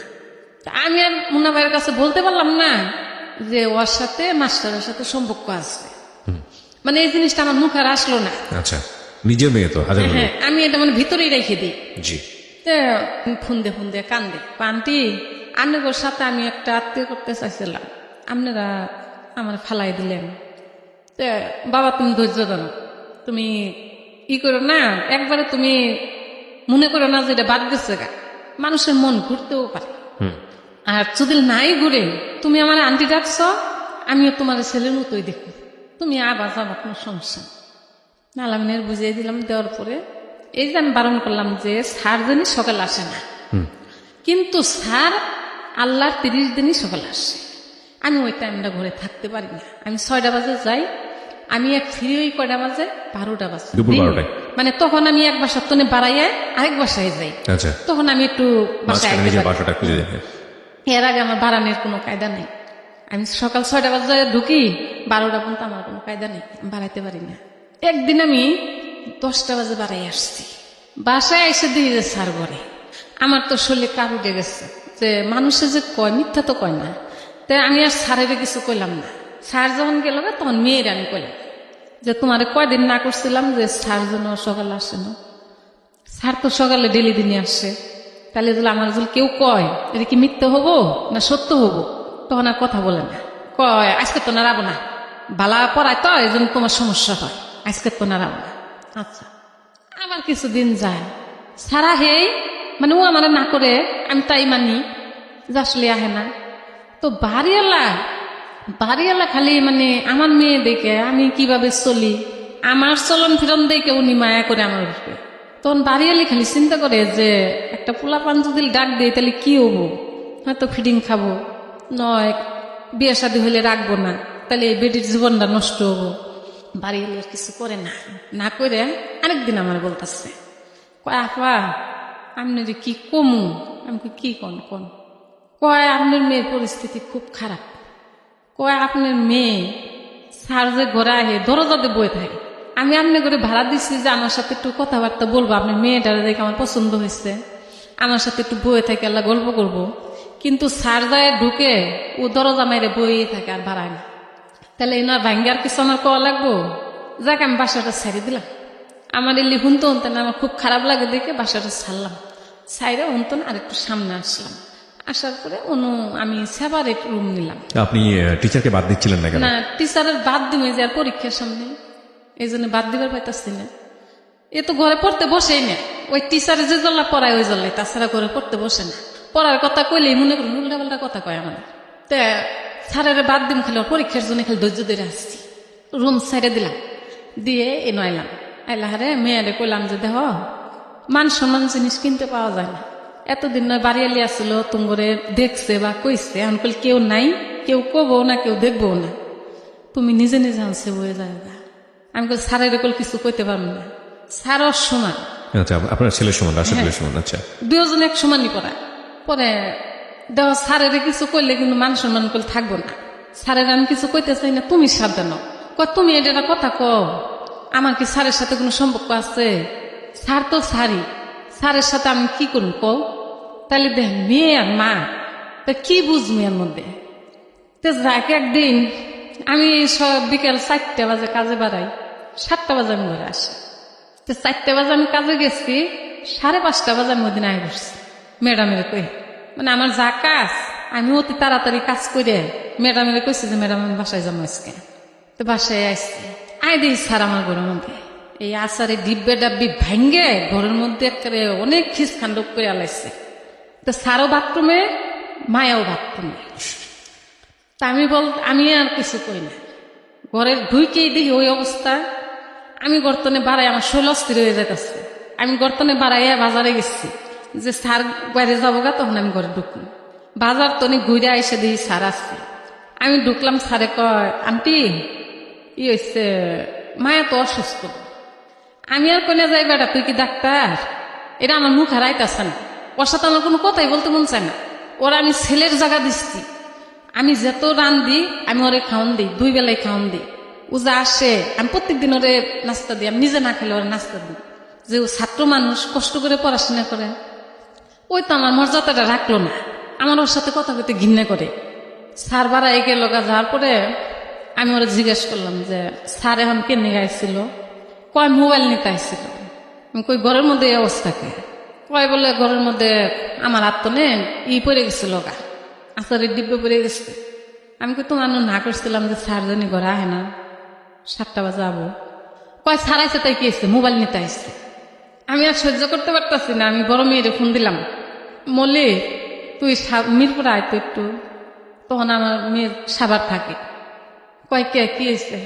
আমি কই দেখ মায়ের যে এই কাণ্ড, আমি আর সহ্য করতে পারতাছি না, তুই আয়। পরে আমার মেয়ে রাইতে আইলে এক খাটে উঠবে, ও আরেক রুমে হয়েছে, আমরা 3 মাউজি এক খাটে হয়েছি। হইলে আমি মলিরে কইতাছি যে দেখ আজকে যদি দৃশ্যটা আমার চোখে পড়ছে, স্যার বাথরুমে, মায়াও বাথরুমে, কিন্তু ঘরের মধ্যে আচারের ডিব্বে ডাব্বি সব ভাঙ্গে ছেড়ে হালাইছে ঘরের মধ্যে এরকম। তা আমি যে ঘরে আসলাম, আসেই দেখি স্যার, কিন্তু আমি গর্তন বাড়াই গেছি গে। তারপরে ঘুরে এসেও দেখি স্যার আসছে। স্যারে বলতেছে যে মায়া অসুস্থ। আমি তাও কিছু বলিনি। তখন আমার মেয়ে আমার গাইল পাশছে, আমার কইতাছে তুমি তো বালা না, তুমি যদি বালা হইতা তাহলে ওর ঘরের মধ্যে আটকাইতা। মানে আমার বড় মেয়েটা? হ্যাঁ, তুমি ওর ঘরের মধ্যে আটকাইতা, তুমি ওরা জিজ্ঞেস করতা, তুমি ওর ছেড়ে দিলা কিনবে যে মা আমার ঘৃণা করে ওর সাথে কথা কইতা, আমার কথা বলতে মন চায় না। কয় তোমার মেয়ে এসে খারাপ, মানুষের কয়ে লাভ নেই। তো মায়া তুমি কি কি কি করতেছ? উনি কান্দ অস্থির, কয় বলে তোমরা এটাই কি কবার পাও আমার স্যারের সাথে কোনো সম্পর্ক আছে? আমি স্যার তো স্যার, টিচার তো টিচারই, তোমরা কি কো? তোমরা ইলি কমাইছে আমার কব না। পরে আমার মেয়ে কইলো যে মা চুপ করো। আমার মেয়ে ওই ছেলের নাম্বারে ফোন দিল, টিচারের নাম্বারে ফোন দিয়ে বলতেছে যে দেখ যে তুমি যে আজকে ঘরে আইছিলা, কেনে গাইছিলা? কয় মায়া অসুস্থ আছিল। কি অসুস্থ? বিষ খাইছিল। পরে আমার মেয়ে কইল, আমার বড় মেয়ে বললো যে তুমি বিষ খাইলো, আমরা কেউ বুঝলাম না, তুমি কিভাবে কিন্তু বুঝলে? তুমি বুঝলা। রাইট। আজকে যদি আমার মা যদি চালাক হইতো তাহলে তুমি তো গর্তনে বাড়াইতে পারতা না, তখন তুমি কি করতা? তখন ওই ছেলার কোনো কথা কনে ফোনটা বন্ধ করে থইছে। তারপরে আমার মেয়ের অনেক বুঝাইলো, আমার বড় মেয়ে, যে দেহ মায়া জীবনটা কিন্তু অনেক কিছু, তুমি আজকে যদি পাও পিছলে এক জায়গায় পড়ে যাও তুমি আর জীবন উঠতে পারবা না, কিন্তু তোমার যে বয়স তুমি কিন্তু ভেজাল করে ফেলাইছো অলরেডি 2 জায়গায়, তুমি কিন্তু বাঁচবা না। তুমি আমার মার কোনো কিছু রাখলা না, তোমার জীবনটা নষ্ট করলা। তো যা হয়েছে ইনপনে তুমি ভালো হয়ে যাবা। ওই বাসা আবার ছেড়ে দিলাম, স্যারের বিদায় করে দিলাম। ওর পরীক্ষা হয়ে গেল, স্যার বিদায়। স্যার 8 দিন পড়াইছিলাম, পুরা মাসের টাকা দিয়ে দিলাম, দিয়ে করলাম যে পড়ার না কোনো। ওর পরীক্ষা হয়ে গেল, যাক স্যারে কইল যে আন্টি আমি যদি কোনো ভুল করে থাকি মাপসাপ করে দিয়েন। আমি আর কোনো ভাইয়ের সাথে কোনো প্রত্যুত্তর করার কিছু না। 6 নাম্বার আমি বাসা নিলাম। 6 নাম্বার বাসা নেওয়ার পরে 1 রুম নিচ্ছি, কোয়ার্টার বাসা। তো 1 তারিখে গেছি, 2 তারিখ 3 তারিখের দিন আমাদের স্যারে ফোন দিচ্ছে, আন্টি আপনি কই? আমি বাসায়। কয় আমার তো একটু একটা বইয়ের দরকার আসছিল। আমি কই কিসের বই? কয় রাশিয়াতে একটা বই লাগবো আমার। আমি কই তুমি বই নিবে আর কহনাবা? কয় আমি এক্ষুনি কি বই আমি কই কি বই আবার? আমি কি বই কোন? আমি কিছু তো চিনি না, কোনো আসছি তাও কম না, আমি যে 6 নাম্বার আছে এটাই জানিয়ে কইতে না কইতেও আমার ঘরে যায় হাজির হওয়া শেষ। সে আমার বাসাটাও চিনছে। বাসায় গেল, যাওয়ার পরে বই মায়া বাই করে দিল। তা আমি কামে জামগা জুলুম আমার, আমি বইয়ে চা খাইতেছি, আমার দনি গেছে। তা আমি চাটা খেয়ে বাড়াই গেলাম গা, আমি কই যাবই গে। তো সেদিন বইটা গল্প টল্প করে গেছে। এরকম করে করে দিনের মধ্যে 2 বেলা হয় 3 বেলা হয় বাসায়, আমি কইতে পারিনি। তো ওই ম্যানেজার আমার একদিন বলতেছে, কয় আপনি ঘরে যে একটা ছেলে আহে এটা কে? ওকে। আমি কয়দিন আসছে? কয় প্রত্যেক দিনে আহে, দিনের মধ্যে 2-3 বার আসছে। তা আমি আর মায়ের কিছু না কইয়ে আমি মুন্না ভাইরে ডাকলাম, যে আমি আসলে কিছু আমার মাথায় ধরে না, আমি কি কমু, ভালাই কম না খারাপ কমু, আমি কিছুই কইতে পারি না। তো মুন্না ভাই আসলো, আসে এটা কি মায়ের পরীক্ষা কাছে এসে বসতে, মায়েরে জুতা কিনে দিল, সব যা যা লাগে ওর সবকিছু কিনে দিল মুন্না ভাই কিনে দেহারে করলো যে দেখো জীবনটা তোমার জীবনটা তুমি যেভাবে গড়াবা ওইভাবে গড়ে উঠবো। তো আমি চাই যে তুমি পড়াশোনা করে আগেই যাও, তোমার মা যে কষ্ট করছে তুমি যাতে না করো, আমি ওইটাই চাই, তাছাড়া আর কিছু চাই না। তা তোমার মা যে আমার ডাকছে, কি এর নিকে ডাকছে তুমি করছেনি? পরে কয় আপনি আমার কাছে শুনেন। পরে আমি কইলাম যে দেখেন মুন্না ভাই, এই ছেলের জন্য আমি 3-4 ভাষা পাল্টাইলাম। তখন হয়তো আমার দোষ ছিল যে আমি মাস্টার বাদ দিইনি কেন, কিন্তু আমি তখন মাস্টার বাদ দিইনি একটা কারণে, যে আমার ছেলের পরীক্ষা ছিল, এই জন্য আমি বাদ দিচ্ছিলাম না। কিন্তু এখন তো আমি বাদ দিয়ে দিচ্ছি, মেয়েরেও কুচিনে দিয়ে দিচ্ছি, এখন তো আমার স্যারের কোনো প্রয়োজন নেই। কিন্তু স্যার আমার এরকম করে ফোন দিল, ফোন দেওয়ার সাথে সাথেই উনি আমার ঘরে এসে বলল। তারপরেও উনি সেদিন গেল, তারপরে এখন এই যে দিনের মধ্যে 3-4 বার করে আসে, 2-3 বার করে আসে, এটাই কি? পরে মুন্না ভাই কইল যে দেখো মায়া, তুমি যদি প্রেম করো রাস্তায় করবা, কোনো ছেলে ঘরে আসবে না। আর যদি কও যে না তুমি প্রেম করবা না, আমি করে চয় যে তুমি বিয়ে করবা, তাই তুমি তাও করতে পারো। আর যদি কও যে না তোমার চয় যে তুমি বিয়ে করবা, তাও তুমি সেই ছেলে নিয়ে আসো, আমি এখন তোমার বিয়ে দিয়ে দিন না। উনি মানে কোনো রাজি নেই, উনির কথা হলো 5 বছর পরে বিয়ে করবো। আচ্ছা। ওই 5 বছর ওই ছেলে ওরে যে বিয়ে করবো এর কোনো গ্যারান্টি আছে? ছেলে যখন একটা লাইনে দাঁড়াবো, তখন আমি একটা কাজের লোক, আমার মেয়েটা যে বিয়ে করবো এর কোনো গ্যারান্টি আছে? Point, very important point. হ্যাঁ। তো যাক, এটাই মানে আমার টেনশন। 2 দিন কি করলো, ওই সন্ধ্যা নাগে আর ও গর্তন বাড়ায় জায়গা যায়, আমার বাসার সামনে যে রাস্তার মাথায় যায়, বইয়া গল্প করে দুজনে, এই স্যারের সঙ্গে। হ্যাঁ গল্প করে ওই পোলা পানে ধরে, মানে ঢাকা শহর বুঝান না কিরকম পোলাপান, জি পোলাপানে ধরছে, ধরে পরে বাসায় আয়া নালিশ দিচ্ছে মেয়েটা তো এই বাসায় থাকে, এই মেয়েটা এইভাবে প্রত্যেকদিন কথা কয় এই জায়গায়। ম্যানেজার বললো, আমি বললাম যে তোর কি এটাই কি কাণ্ড, তুই কি আমার কি মরতে কস না বাঁচতে কস, কোনটা কস? কয় না আমি আর যাম না কোনোদিন। যাক ছেলেও মানে আওয়াজ একটু একটু বন্ধ হইতে আসছে। জি তা আমি বললাম যে যাক আমি আর এত আজাব খুলিতে পারতেছি না, ছেলের বোন আছে না, আমি ছেলের বোনের কাছে যাব। ছেলে আয়া পড়ছে আমার বাসায়, আপনি আমার বোনের কাছে কেন যাবেন? আপনি আমার বোনের কাছে যাবেন কেমনি কেন? আমি কি দোষ করছি? আমি কই যে তুমি তো দোষ করো নাই, দোষটা আমি করছি। আমি তোমারে নিয়ে এসেছিলাম, মাসে মাসে তোমার টাকা দেই, আর আমি ঘরের মধ্যে একটা নাটক তৈরি করে দিচ্ছি, দোষটা আমার, দোষ তোমার না আসলে। আমি এটাই জানাইতে যাবো। কয় আমার বোনের কাছে জানাইলে আমার এটা ক্ষতি হয়ে যাবো। আমার বোনের কাছে আপনি কোনো কথা কেন না, আমি আপনি ঘরের ফ্যামিলির সাথে আর কোনো কিছু হবো না, আমি আমার মতন থাকবো। আচ্ছা জাগা একদিন মুন্না ভাইয়ের সাথে বাণিজ্য মেলায় গেল, এই যে বাণিজ্য মেলা গেল, জি বাণিজ্য মেলায় গেছে, আমি কাজে গেছি। সন্ধ্যার সময় আমি আইসি, আয় দেখি স্যার আমার ঘরে আইলো। আইসা আমার ঘরে একটা মেয়ে আছে, মেয়েরে কইতাছে, কয় মায়ের একটু ফোন দাও তো। মায়ের যে ফোন দিতেছে, মায়া ফোন ধরে না। ছেলে ফোন দিছে, মায়া ধরে নেই। ওই যে ভয় যে গেছে বাণিজ্য মেলায় গেছে, এটা জানে যাবো গা। জি কিন্তু ছেলে যে আমার ঘরে, এটা তার মায়া জানতেছে না। এর মধ্যে এই ছেলে বয়ে থাকতে থাকতে মুন্না ভাই আর মায়া আইসি। যখনই দেখছে স্যার, তখন মুন্না ভাইরে কইতাছে যে আঙ্কেল আপনি কইেন না যে বাণিজ্য মেলায় গেছি। মুন্না ভাই রাগ করছে, হ্যাঁ আমি তোমার মামা, আমি তুম করে গাইড যাই, আমি তো তোমার সাথে তো ফুর্তি করতে যাইনি, ঘুরতে যাইনি, জি আমি গার্জেন হিসেবে তোমার নিয়ে গেছি, আর হে কাছে তো তোমার বিয়ে হয় নাই, আমি কেন মিথ্যে কথা কম? এনতনে ছেলেরে মুন্না ভাই ডাইকে অনেক কথাবার্তা জিজ্ঞেস করলো যে তুমি কি মায়ের পছন্দ করো? ছেলে একবারে না। ছেলে যদি বললো নি যে হ পছন্দ করি, বা আমি 5 বছর পরে বা 2 বছর পরে আমি বিয়ে করবো, তাহলে আমার কোনো দুঃখ ছিল না। কিন্তু ছেলে একবারে না, সরাসরি না করে দিল। হ্যাঁ, মেয়ে কয় আমার আছে, মেয়ে বলছে আমি পছন্দ করি। হ্যাঁ মেয়ে বলে আমি পছন্দ করি, ছেলে কয় আমি পছন্দ করি না। জাগা ওকে এটার জন্য আমি একদিন একটা লাথি দিছি।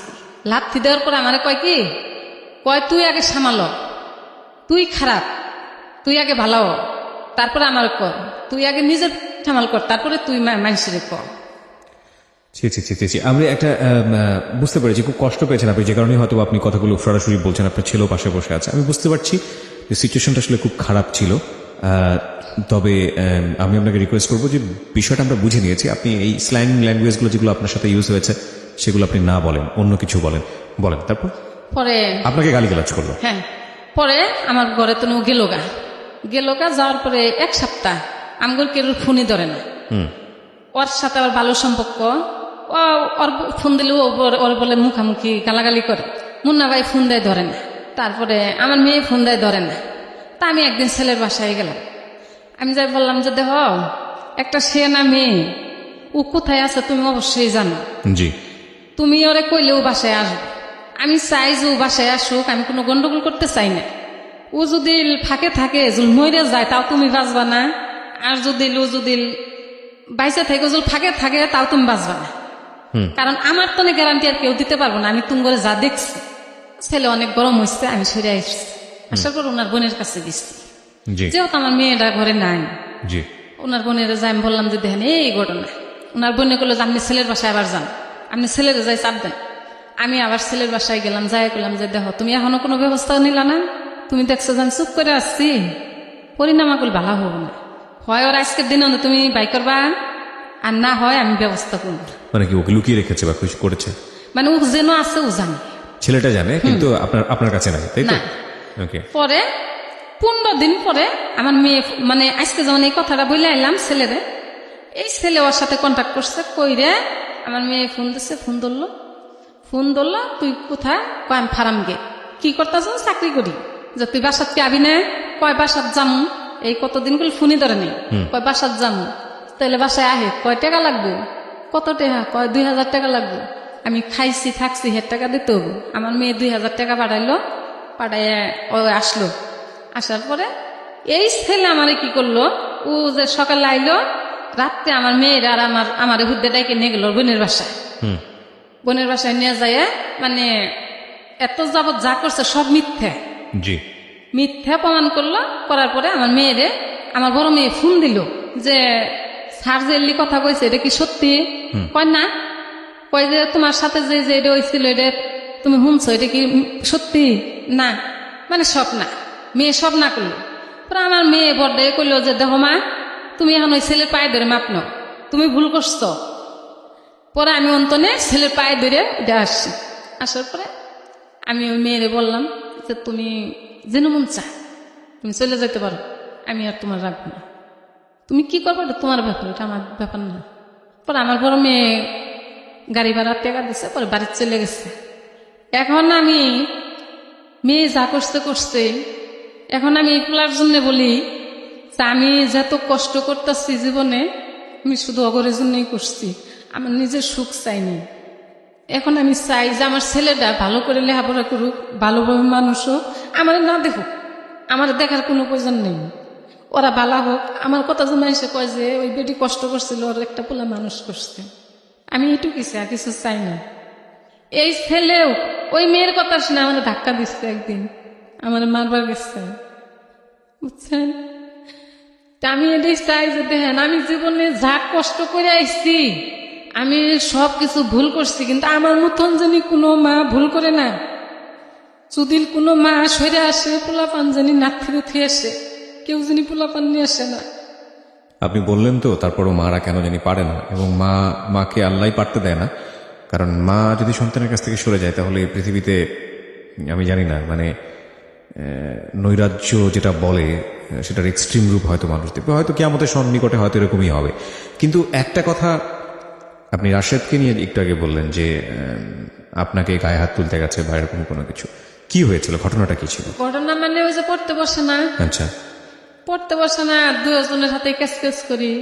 আমি সারাদিন কাম করি, ঘরে এসে দেখি যে এই অবস্থা, তখন আমার মেজাজ মাথা খারাপ হয়ে যায়, খুব স্বাভাবিক, খুব স্বাভাবিক। হ্যাঁ, পাগল হয়ে যায় গা। যে আমি হাঁটতে পারি না। এখন আমি এত কাজ করছি যে আমার শরীরে কোনোদিন কনে কাজ করছি, এখন আমি হাঁটতে পারি না, আমার এই সাইডটা অবশ্য হয়ে যায়। তে ওই এক দুই কথা নেই, আমি ওরে মারছিলাম, গালে মধ্যে চর দিচ্ছিলাম, এই জন্য আমার মারছিল। এখনো 4 মাস, 9-এ পরীক্ষা দেয়া 4 মাস, স্কুল কি জিনিস কইতেই পারবো না, বই কি গুছে বহে কইতে পারবো না। ও গেল গা নবীনগর চাকরি করব। আমি ফোন দেই যে তুমি আয় পর, তুই আয় পর, তোর চাকরি করো না গো, না তুই পড়াশোনা কর। 2 মাস কাটাই আইসে, আয় আবার বাড়িতে যায় 1 মাস কাটাই এলো।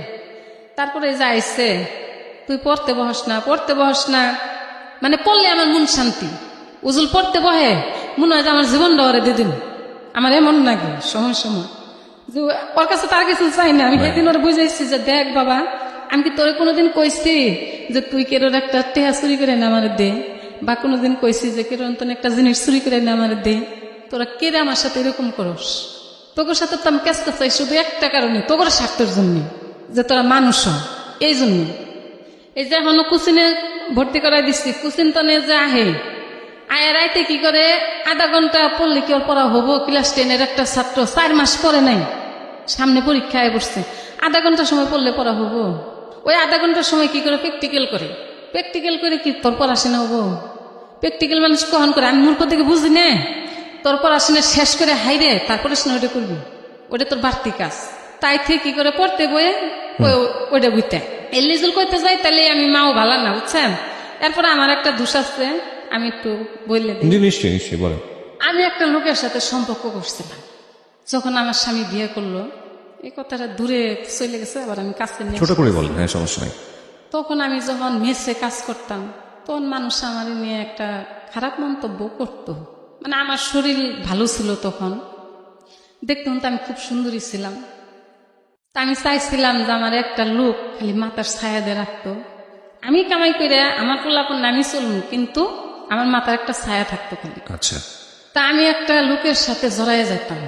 সেই লোকটা মহাখালী থাকে, 7তলা বস্তিতে এর ঘর আছে। উনি একটা চার দোকান করতো, আমি ওই চার দোকানের সামনে কাজ করতাম। তো একদিন 2 দিন এরকম করতে করতে ওনার দোকানে আমি পান খাইতাম। তো ওনার সাথে কথাবার্তা করতে করতে উনি আমার পুরা হিস্টোরি শুনত, আমি কিভাবে ঢাকা আসছি। তো সবকিছু শুনতো না, পরে কইতো যে আসমানি তুমি একটা আমার হ্যাঁ আসমানি করে কইতো সবাই। তো কইতো যে দেখ আমি তোমার জীবন সাথী হব সারা জীবনের জন্য, তুমি কোনোদিন আমার ফেলাইতে যাবা না। তো আমিও কইছি যে আমিও কোনোদিন ফেলাইতে যাব না, আমি যতদিন ঢাকা থাকবো এতদিনই আমি এই ছায়ার নিচে থাকবো। সেই লোক আমারে 6-7 বছর আমার সাথে আসছিল, 6-7 বছর ওনার সাথে উঠা বসা করছি আমি। মনে করেন যে আমরা বিয়ে করিনি একটা কারণ, উনি আমার বিয়ে করতে চাইছে, আমি করিনি। উনি কাম কাজ পছন্দ করতো না। যেটা তো আপনার প্রথম হাজবেন্ডের অভিজ্ঞতাই ছিল যে উনি ভালো ছিল না, কাজ করতো না। না, আমার কাম কাজ করতে দিত ও না। আপনারে কাজ কাম করতো? আচ্ছা আচ্ছা। হ্যাঁ, মানে উনির একটা কথা ছিল যে দেহ আসমানি তুমি যদি আমার ছায়ার নিচে থাকো, আমি তোমার কম খাওয়াই বেশি খাওয়াই আমি খাওয়াবো, কিন্তু তুমি মাইসের বাসায় কাজ করতে পারবে না। আপনি কাজ করতেন মূলত আপনার এই ছেলে মেয়েগুলোকে মানুষ হ্যাঁ। করার জন্য। তা আমি তখন ওনার কথা সারাদিন আমি বলছি যে না, আজকে আমার আপনি দিবেন খাওয়ান, কাপড় চোপড় আমার দিবেন, আমার 3টা পোলাপান কে দেখবো? কয় তোমার পোলাপান তোমার জীবনে দেখবো না, তুমি যা ভাবতেছো এটা তোমার কোনোদিনও হবো না, কারণ তোমার গাছ ভালো না, ফল ভালো হবো না। ওই লোক আমার এলি বলতো। তে উনি আগে তো এরা আসছিল না কেউ, উনি আমার এমনই ভালো জানতো যে আমি হাইটে গেলে উনি ব্যথা পাইতো, উনি আমার এমন ভালো জানতো। এরকম করতে করতে যখন 4-5 বছর গেছে, দিনের মধ্যে 2বার আইতো 2বার যাইতো, মানে আমার কাজের ফাঁকে যখন সময় পাইতাম যে আমি এখন ফিরে আসছি তখন উনি আইতো। তো এরকম করতে করতে যখন 4-5 বছর কাটে গেল যাওয়ার পরে এগরে 2 ভাই বোনের আমি আইনা ঢাকা ভর্তি করাইছিলাম। এর আগে গুইদের তো নেই শয়তান, আজকে শয়তান না, এই সুরত তো নেই, মানে একই সিস্টেমের লোক, পরিবর্তন হয়নি আজ পর্যন্ত। তো তখন এই ছেলে মেয়ে আইনে যখন ভর্তি করাইলাম, তখন যে উনি আইতো, উনি আমার মাঝে মাঝে খুব জ্বালা যন্ত্রণা করতো। কি জ্বালা যন্ত্রণা, ওই কাজে গেতাম যে উনার ওটা সহ্য হইতো না। উনির একটা কথাই ছিল যে আমি তো তোমার টাকা পয়সা খাম না, তো তুমি কামাই করে কারে খাওয়াবা?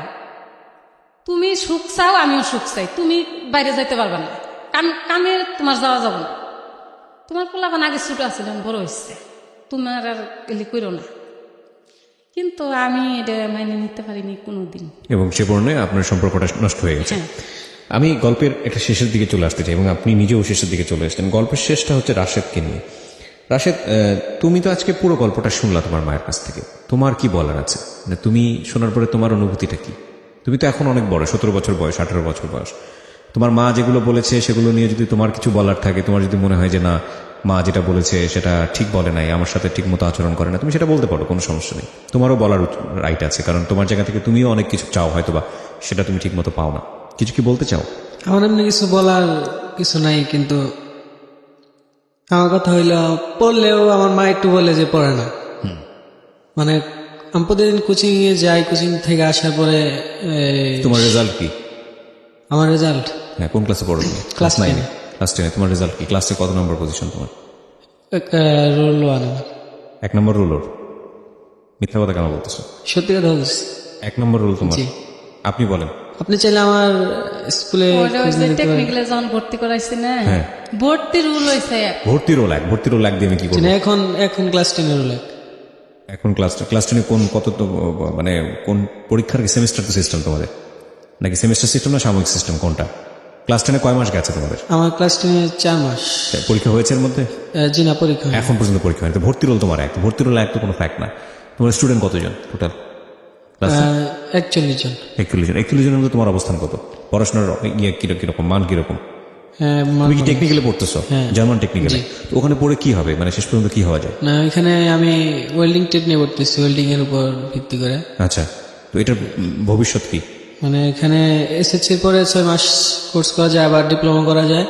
ডিপ্লোমা করলে দেশে বা দেশের বাইরে যে কোনো চাকরি করা যাবে, মানে ওয়েল্ডিং এর ওয়েল্ডিং এর উপর তুমি জব করতে পারবা। তো তোমার কোনো এম ইন লাইফ আছে, মানে ফিউচার প্ল্যান আছে যে তুমি ভবিষ্যতে কি হতে চাও, কি করতে চাও, এরকম কোনো কিছু আছে? হ্যাঁ আছে। আমি যে ট্রেড নিয়ে পড়তেছি, যে বিষয় নিয়ে পড়তেছি, সে বিষয় নিয়ে আমি সে বিষয়ের উপর কিছু করতে চাই, মানে ভবিষ্যতে। এই যে জায়গাটা তুমি গেছো, এটা তোমাকে বাছাই করে দিছে কে? যে না, আমি বাছাই তুমি করিনি। নিজেই বাছাই করে নিয়েছো? কার পরামর্শে গেছো? আমার পরামর্শ আমি নিয়েছি। তুমি জানলা কিভাবে যে এখানে এটা নিয়ে পড়লে হওয়া যায়? আমার মামা ওয়েল্ডিং এর কাজ করছে, আমার মামার দোকানে কাজ করছি মাঝে মধ্যে। আচ্ছা, তো মানুষের তো অনেক বড় লেখাপড়ার ইচ্ছা থাকে, অনার্স পাস করবে, মাস্টার্স পাস করবে, বড় বড় বিশ্ববিদ্যালয়ে পড়বে, তারপর একটা কিছু হতো। তো তোমার এরকম একটা কর্মমুখী শিক্ষার প্রতি আগ্রহ হলো কেন? না আমাদের তো আমরা তো অনেক দরিদ্র, তাই মানে ঠিক আছে, তোমার এই জায়গাটাকে আমি সমর্থন করি যে তুমি নিজের জায়গাটা থেকে এটা বুঝতে পেরেছো যে তোমার মারও একটা সাপোর্টের বিষয় আছে, সেটা কতদিন পর্যন্ত দিতে পারবে, তো সেটা নিয়ে তুমি এরকম একটা সিদ্ধান্ত নিয়েছো। ভালো কথা, তুমি এখানে ভালো করো। তোমার মার কোনো অভিযোগ কি আছে তোমার মার বিরুদ্ধে? তোমার প্রথমত না, মার বিরুদ্ধে কোনো কোনো অভিযোগ? তোমার মায়ের গায়ে তুমি হাত তুলেছো কেন? না মানে বিষয়টা হইলো যে আমার বোন রে আমার মা বের করে দিতে ছিল, আমার বোন রে মারছে, পরে সেজন্য তোমার মা তোমার বোনকে নিয়ে যেগুলো বলেছে সেগুলো কি মিথ্যা বলেছে? জিনা মিথ্যা বলে নাই। সবই ঠিক বলেছে? হ্যাঁ সব ঠিক। আচ্ছা ঠিক আছে। তো এরকম বোনের জন্য যদি বেশ কয়েকবার ঘর ছাড়তে হয়, বাসা চেঞ্জ করতে হয়, এতবার সুযোগ দিতে হয়, তারপরে যদি সে তার গায়ে হাত তোলে, সেটা কি অন্যায় ছিল? জিনা অন্যায় নাই, তাহলে তুমি কেন রাগ করে তোমার মায়ের গায়ে হাত তুলতে গেলা? ইচ্ছা করে তুলি নেই, মানে আমার হঠাৎ করে হয়ে গেছে। সেটার জন্য তুমি মাপ চেয়েছো আমার কাছে? হ্যাঁ মাপছিস। ও কি মাপ চেয়েছে আপনার কাছে? শোনো রাশেদ, তুমি অনেক ছোট, তোমাকে কিছু কথা বলি এবং তোমাকে বললে আজকে হয়তো অনেক কি বলা হবে।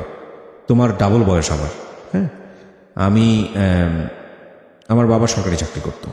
আমি কথাগুলো বলতে গেলে আমি অনেক নস্টালজিক হয়ে যাবো, আমার হয়তো কান্না চলে আসবে। I never did that in my life, whole life, মানে আমি কখনো করিনি। আমার বাবা দেশের জন্য শহীদ। আমি কোনোদিন রেডিওতে ভাবে বলি না আমার বাবাকে নিয়ে গল্প। আমার বাবা বিটিআরে ছিল এবং আমার ছোটবেলার যে গল্প মনে পড়ে যে আমার বাবা 6 মাসে একবার বাড়িতে আসতো, 6 মাস বা 8 মাস পর একবার বাড়িতে আসতো। আমার বাবা যত লং টাইম নিয়ে বাড়িতে আসতো তার পেছনে একটা বিশাল কারণ ছিল। আমি যখন মোটামুটি বয়স হয়েছে তখন বুঝতে পারতাম যে এতদিন পরে কেন আসতো, মানুষ 2 মাস 3 মাস পরে আসে। তো বাবা যেটা বলতো, সে সরকারি চাকরি করে যে পয়সাটা পেত সেই পয়সা থেকে প্রতি মাসে মাসে সে কিছু পয়সা জমাতো, জমানোর পরে গিয়ে 6-8 মাস পরে যখন একটা মোটামুটি একটা ভালো অঙ্ক হতো তখন সে বাড়িতে আসতো। কারণ বাড়িতে আসলে যে কদিন সে থাকবে, 8 দিন 10 দিন, এটা তার উৎসবের মতো কাটাতে হয়, পয়সা করি বেশি লাগে। তো আমাকে মূলত যতটুকু মানুষ করেছে আমার মাই মানুষ করেছে। তোমার মা তো তোমাকে ঢাকা শহরে নিয়ে আসছে। আমি ক্লাস 8 পর্যন্ত গ্রামে বড় হয়েছি এবং কড়া শাসনের মধ্যে বড় হয়েছি। তো মাঝে মাঝে এরকম মনে হতো যে মা এত শাসন করে, জীবনই রাখবো না। মনে হতো যে না, এটা অন্যায় করতেছে, অনুচিত করতেছে, এটা ঠিক না, মার জায়গা থেকে এটা কোনোভাবে ঠিক না। আমার মা আমাকে বাবা ছাড়া এখন কথা বলে না, কিন্তু আমার মনে নাই যে ক্লাস 10 পর্যন্ত সে আমাকে বাবা ডেকেছে কিনা, এত বেশি শাসন করতো। এখন যখন যে বড় হয়ে গেছি, বিয়ে শাদী করেছি, সংসার হয়েছে, হ্যাঁ, এবং মাকে কিন্তু সেই অর্থে মা বগুড়াতেই থাকেন, মা ওই জায়গাটাই থাকেন, নিজের ভিটা বাড়ি ছাড়েন নাই। তো এখন কিন্তু উপলব্ধি করি এবং প্রতি মুহূর্তে উপলব্ধি করি যে মা আসলে কি। তোমাকে এই কথাটা এই কারণেই বললাম, কোনো জ্ঞান দিচ্ছি না, মানে কোনো পরামর্শ দিচ্ছি না। পৃথিবীতে সেই রত্নের মূল্য মানুষ তখন পর্যন্ত বুঝতে পারে না যখন পর্যন্ত রত্নটা মানুষের কাছে থাকে। যখন হারায় ফেলে তখন বুঝছে যে আসলে কি ছিল। তোমার মাকে তুমি তখনই রিয়ালাইজ করতে পারবা, তখনই মূল্যায়ন করতে পারবা যখন গিয়ে তুমি পয়সা ইনকাম করা শুরু করবা। তুমি ওয়েল্ডিং এ শিখতেছো, এটা শিখতেছো, এটা শিখতেছো, যখন তুমি 2 পয়সা রোজগার করা শুরু করবা তখন গিয়ে তুমি উপলব্ধি করতে পারবা যে একটা পয়সা রোজগার করতে কতটা কষ্ট হয় এবং তোমার মা একজন না 3-3টা ছেলে মেয়ে তাদেরকে কষ্ট করে কিভাবে মানুষ করেছে। ঠিক আছে, সো কিছুই বলার নাই, শুধু এতটুকুই বলবো যে তোমাকে যদি কিছু বলি তোমার মাই কষ্ট পাবে। চেষ্টা করো মাকে সুখে রাখার জন্য, এবং এটাই সর্বোত্তম ইবাদত। তুমি যদি ধর্ম মানো তাহলে এটাই সর্বোত্তম ইবাদত। ঠিক আছে, তোমার মা তোমাদের কাছ থেকে কিছুই চাইনি, লেখাপড়া চেয়েছে। এর চেয়ে ভালো মার কি হতে পারে? কিছুই চাইনি তোমাদের কাছ থেকে, হ্যাঁ, শুধু লেখাপড়া চেয়েছে যে তোমরা ভালো করে পড়াশোনা করো, মানুষের মতো মানুষ হও। এটা ওনার পাওয়ার জায়গাটা কি হবে জানো? উনি দিন শেষে বলতে পারবে যে এই যে গায়ে গতরে খেটে পরিশ্রম করে ছেলে মেয়েদেরকে বড় করেছি, আমার একটা ছেলে আজকে এত বড় একটা জায়গায় আছে, আমার একটা মেয়ে আজকে সুখে আছে। এটাই হচ্ছে ওনার সারা জীবনের পাওয়া। তোমার মা যে কষ্ট করে তোমার মুখে মানে অন্ন তুলে দিছে, ভাত তুলে দিছে, তুমি সারা জীবন কষ্ট করেও এটা রিটার্ন দিতে পারবে না, সারা জীবন পারবে না। কিন্তু তুমি যদি তোমার মায়ের মতন মনের মতো হও, মানুষের মতো মানুষ হও, তাহলে এটা তোমার মায়ের জন্য তুমি একটা পুরস্কার দিলা। ঠিক আছে, তো এটুকুই তোমাকে বলার আছে, এছাড়া কিছুই বলার নাই। আর শেষমেশ শুধু একটা কথাই বলতে চাই, আজকের এই জীবন গল্পটা খুব সাদামাটা একটা গল্প, কিন্তু অসাধারণ গল্প। গল্পটা এই কারণেই যে আমাদের জীবনে আসলে যে মানুষগুলো প্রতিনিয়ত কষ্ট করে, প্রতিনিয়ত যে মানুষগুলো তিল তিল করে আমাদের এই হাড় মাংসগুলোকে খাইয়ে বড় করে, আমাদের নিজের একটা জায়গায় দাঁড় করিয়ে দেয়, আমরা সেই মানুষগুলোকে নিয়ে ভাবি না।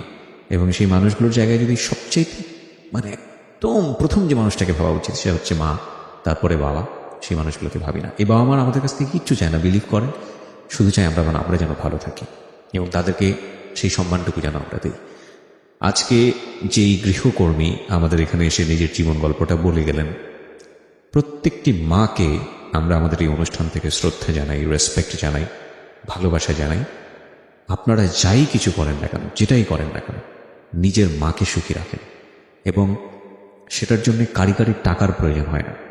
শুধু একটু হেসে কথা বলেন, মায়ের পাশে গিয়ে একটু বসেন, মাকে একটু বোঝান যে সে আপনার জীবনের সর্বোত্তম সম্পদ। অনেক বেশি ভালো থাকুন।